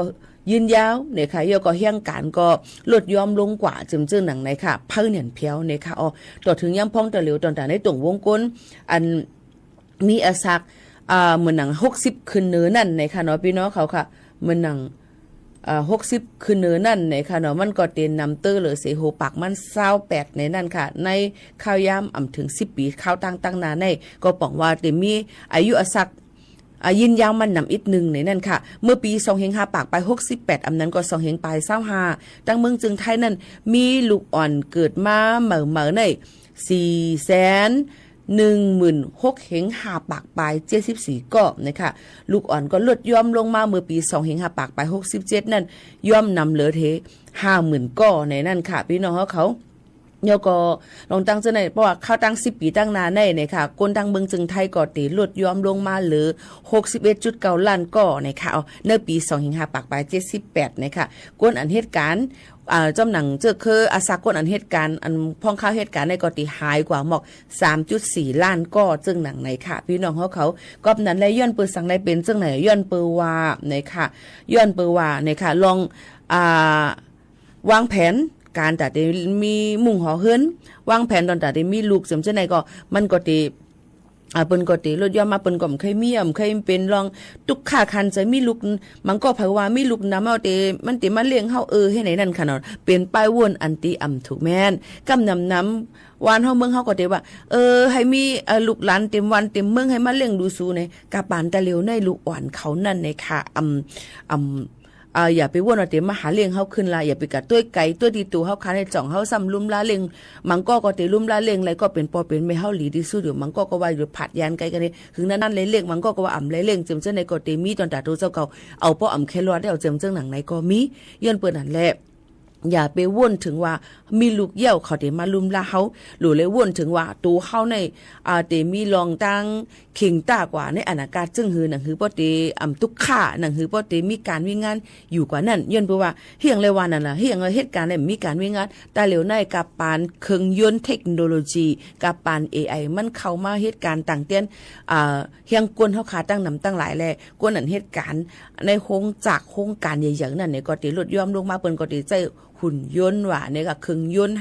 อันนั้นก็ดีใจต่างอันต่างเตียนกุนจังไหนก็มีไรในนั้นค่ะยนต์เปิ้นอะไรลองตั้งจังไหนก็เฮาคารู้เลยวนสอนกว่าตั้งนาเฮาค่ะตั้งอากาศเฮาค่ะตั้งนาว่าเฮาถูกลีเลยครึ่งปองให้สั่งจึงหื้อในนั้นค่ะโยก็ว่าเป็นตั้งเมืองจึงไทยได้ก็แต่เหลียวก็ก้นเกิดมาเหมือนนั้นลดยอมลงมาในนั้นค่ะพี่น้องเขาก็นั่นแหละตอนแต่เฮาหาคารู้ในวนปองว่าจึงหือพองหวังก็ได้ก็บ่มีเงินนำล้วนเหลือได้ก็บนกาใครมีเนาะเฮ็ดลูกผาเพก็ไลซึ่งไหนค่ะเนาะก็ได้มีจังหนังไหนก้วยกากะปานตะเหลียวในวันเมืองเฮาก็อำไปนิ่มเศร้าไลสุกลิบในคณะพี่น้องเขาค่ะสุกลิบในนั้นค่ะเนาะมันก็ติเฮ็ดเขาอยู่หยับคันเจอนั่นค่ะแล้วก็นั่นแหละโหลเลยหมอวางแผนการให้มันลีนั่นค่ะหนังคือบ่ได้เจอในมุมของเฮือนเนาะค่ะในอนาคตตั้งนาค่ะเจิมเจิงหนังไหนค่ะพี่น้องเขาค่ะอันนี้ก็เอามาฝากตอนจนถึงปอมแม่พี่น้องเขาให้เลยเฮาผู้ซ้อมกันเจิงหนังไหนค่ะเยาก็พอถึงมาในวันที่16ในค่ะพี่น้องเขาค่ะวันที่16ในจะเป็นวันครูหมอวันหมอสอนตั้งเมืองจึงไทยในนั่นค่ะในก็ตอนตาจอมพ่องหลวงตั้งเมืองจึงไทยในนั่นค่ะนายอนุทินชาญวีรกุลนั้นก็ลาด้วยว่าคนไทยกูก็เนี่ยค่ะเป็นลูกเห็นครูสอนหมอสอนนั่นขนาดนั้นก็ติเลยว่าเป็น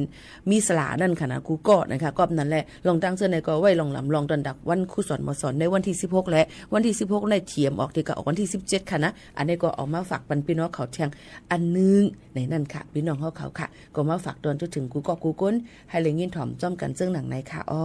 หรือใส่ถ่อมด้วยเทียงเพียงกว้างมันหูถูกเจอกันก่อนส่งขึ้นมาอุบอุจ้อมกันเทียงกำนึงค่ะ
Hãy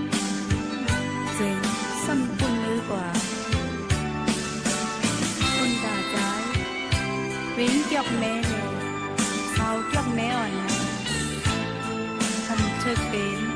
Gõ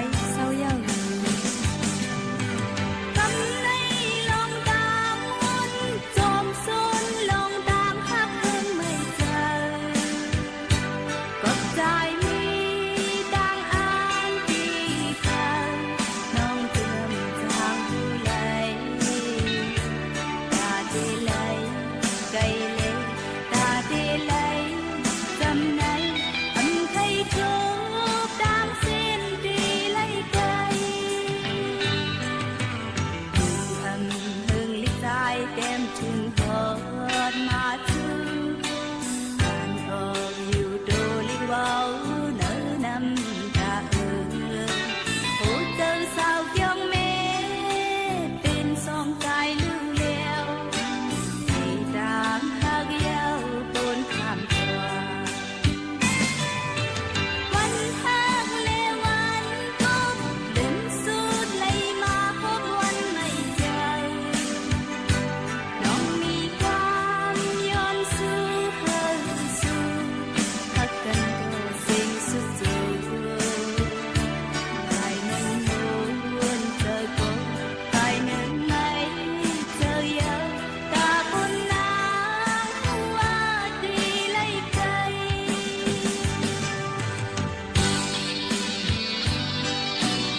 ดความกี่จึงหือดอกขึ้น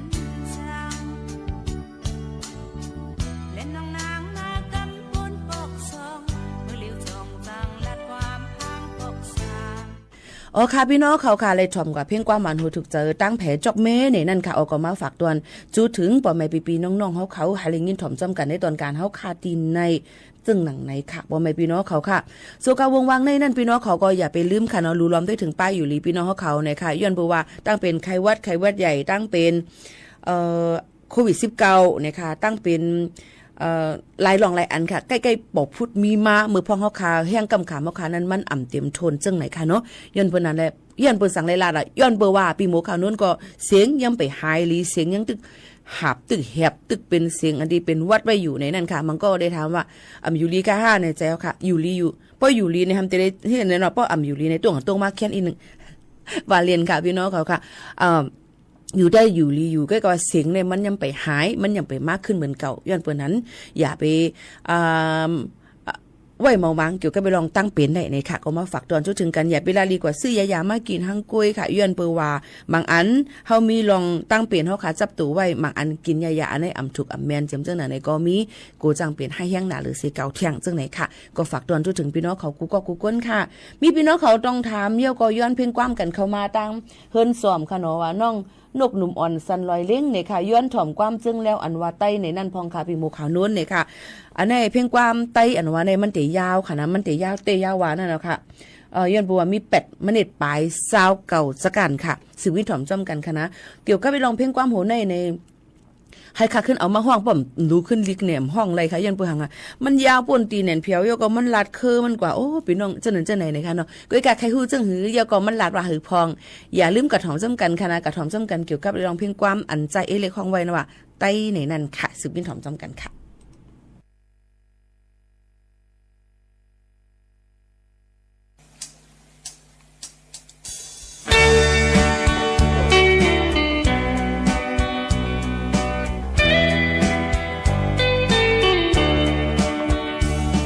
khờ mơ giờ lu khơi khờ chu có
ว่าเลยหลอก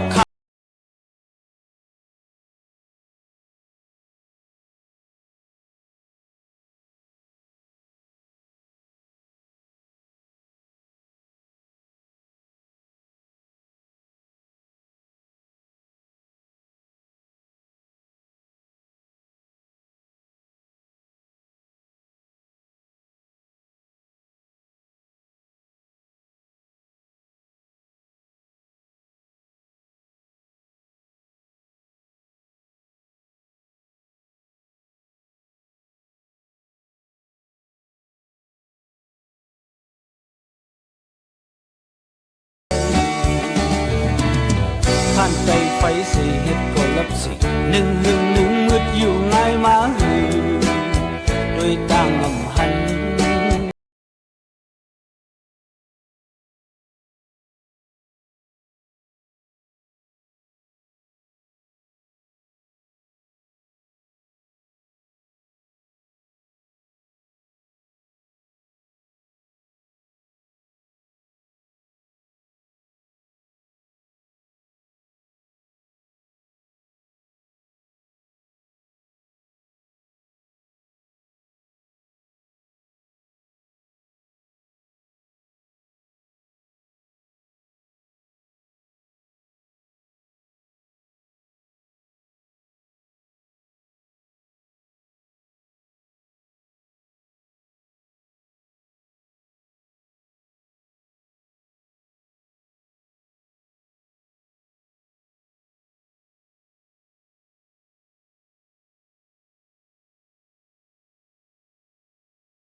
คำตีไว้เป็นปกมากี่โมเดียวรู้เพอเกิดเป็นเจิงในเต้ตาห้องแสนจืดไตเสียตายกว่าไตไตไตไตไตไตไตไตไตไตไตลูกก็ตั้งใจลูกก็ตั้งเกี่ยวผู้กากวยย้อนทอมเสียความหวานนำความปันดันหูโตมา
ตากายขึ้นเจ้าหน้าไต้ไหนนั้นค่ะไต้ในไหนค่ะเนาะข้อความปดๆขอเหลวก็ดีๆมันตีปอกมันกว่างเนี่ยยก็ไต้เฮาค่ะในอำเจาว่าได้มีข้อความเหมือนกันทั้งหมดเหมือนกันสุดที่เลยลาดจังไหนสุดที่เลยเจ้าจังไหนในอำเจอค่ะเนาะย้อนบอกว่าไต้เฮาค่ะในมีเป็น32มีกำเหลวไต้ลือไต้ขึ้นไต้เมาไต้คำตีไต้ผาเกไต้ลายไต้ลำไต้เงียนไต้เมาไต้หลงนำเนี่ยค่ะพี่น้องเขาไต้เหมือนกันเสียตาก็ข้อความบางอันเสียงเฮาค่ะติปึงกันลองตั้งเจอติเหมือนกันคนหุงตั้งไว้เฮาค่ะแปลกเปิงกันเจิมซึ่งในก็ใกล้ๆเปลี่ยนอยู่ใกล้กาว่าซึ่งหือกอลียุ่มยำว่ายังอ่านเฮาค่ะกูก็นั่นเป็นไต้คอเลียวกันเฮามีเจออ่อมลอมพร้อมเสียงเป้งปากกันเฮามีเจอหมอฮักเจอคือเฮามีเจอหมอฮักจำหนังฟิงไงฟิงทุ่งเฮาค่ะนั่นอย่าไปก่อยย่าฟิงอย่าไปก่อยย่าทุ่งอย่าไปก่อยย่ามันสิกรรมในค่ะย้อนเปิ้นนั่นแหละย้อนตึกซนเฮาพี่น้องเขามีเจอฮักคือกันกูก็กูก้นแหละเฮาอยู่ลิกินหวานก้างยันพี่เขียนกันค่ะตอนนี้วันมื้อในเขายิ่งหมวกขาวโน้นผัดยันพี่น้องเขามื้อกว่าเยอะค่ะส่งขึ้นมาโฮบ้าทุกจำกันแทงค่ะมอนๆค่ะเหมือนสมค่ะ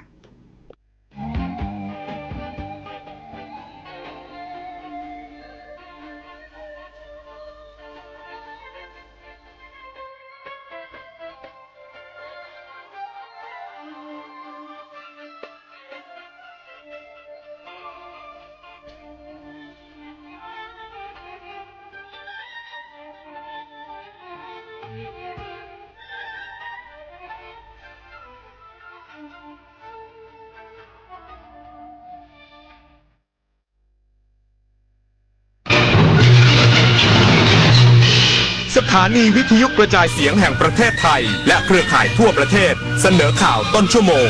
รู้เร็วรู้จริงเกาะติดทุกสถานการณ์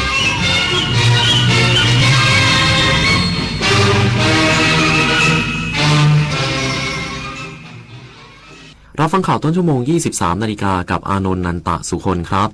การรถไฟแห่งประเทศไทยตั้งคณะกรรมการสอบสวนสาเหตุเครนก่อสร้างโครงการรถไฟความเร็วสูงหล่นทับขบวนรถไฟโดยสารให้แล้วเสร็จภายใน 15 วัน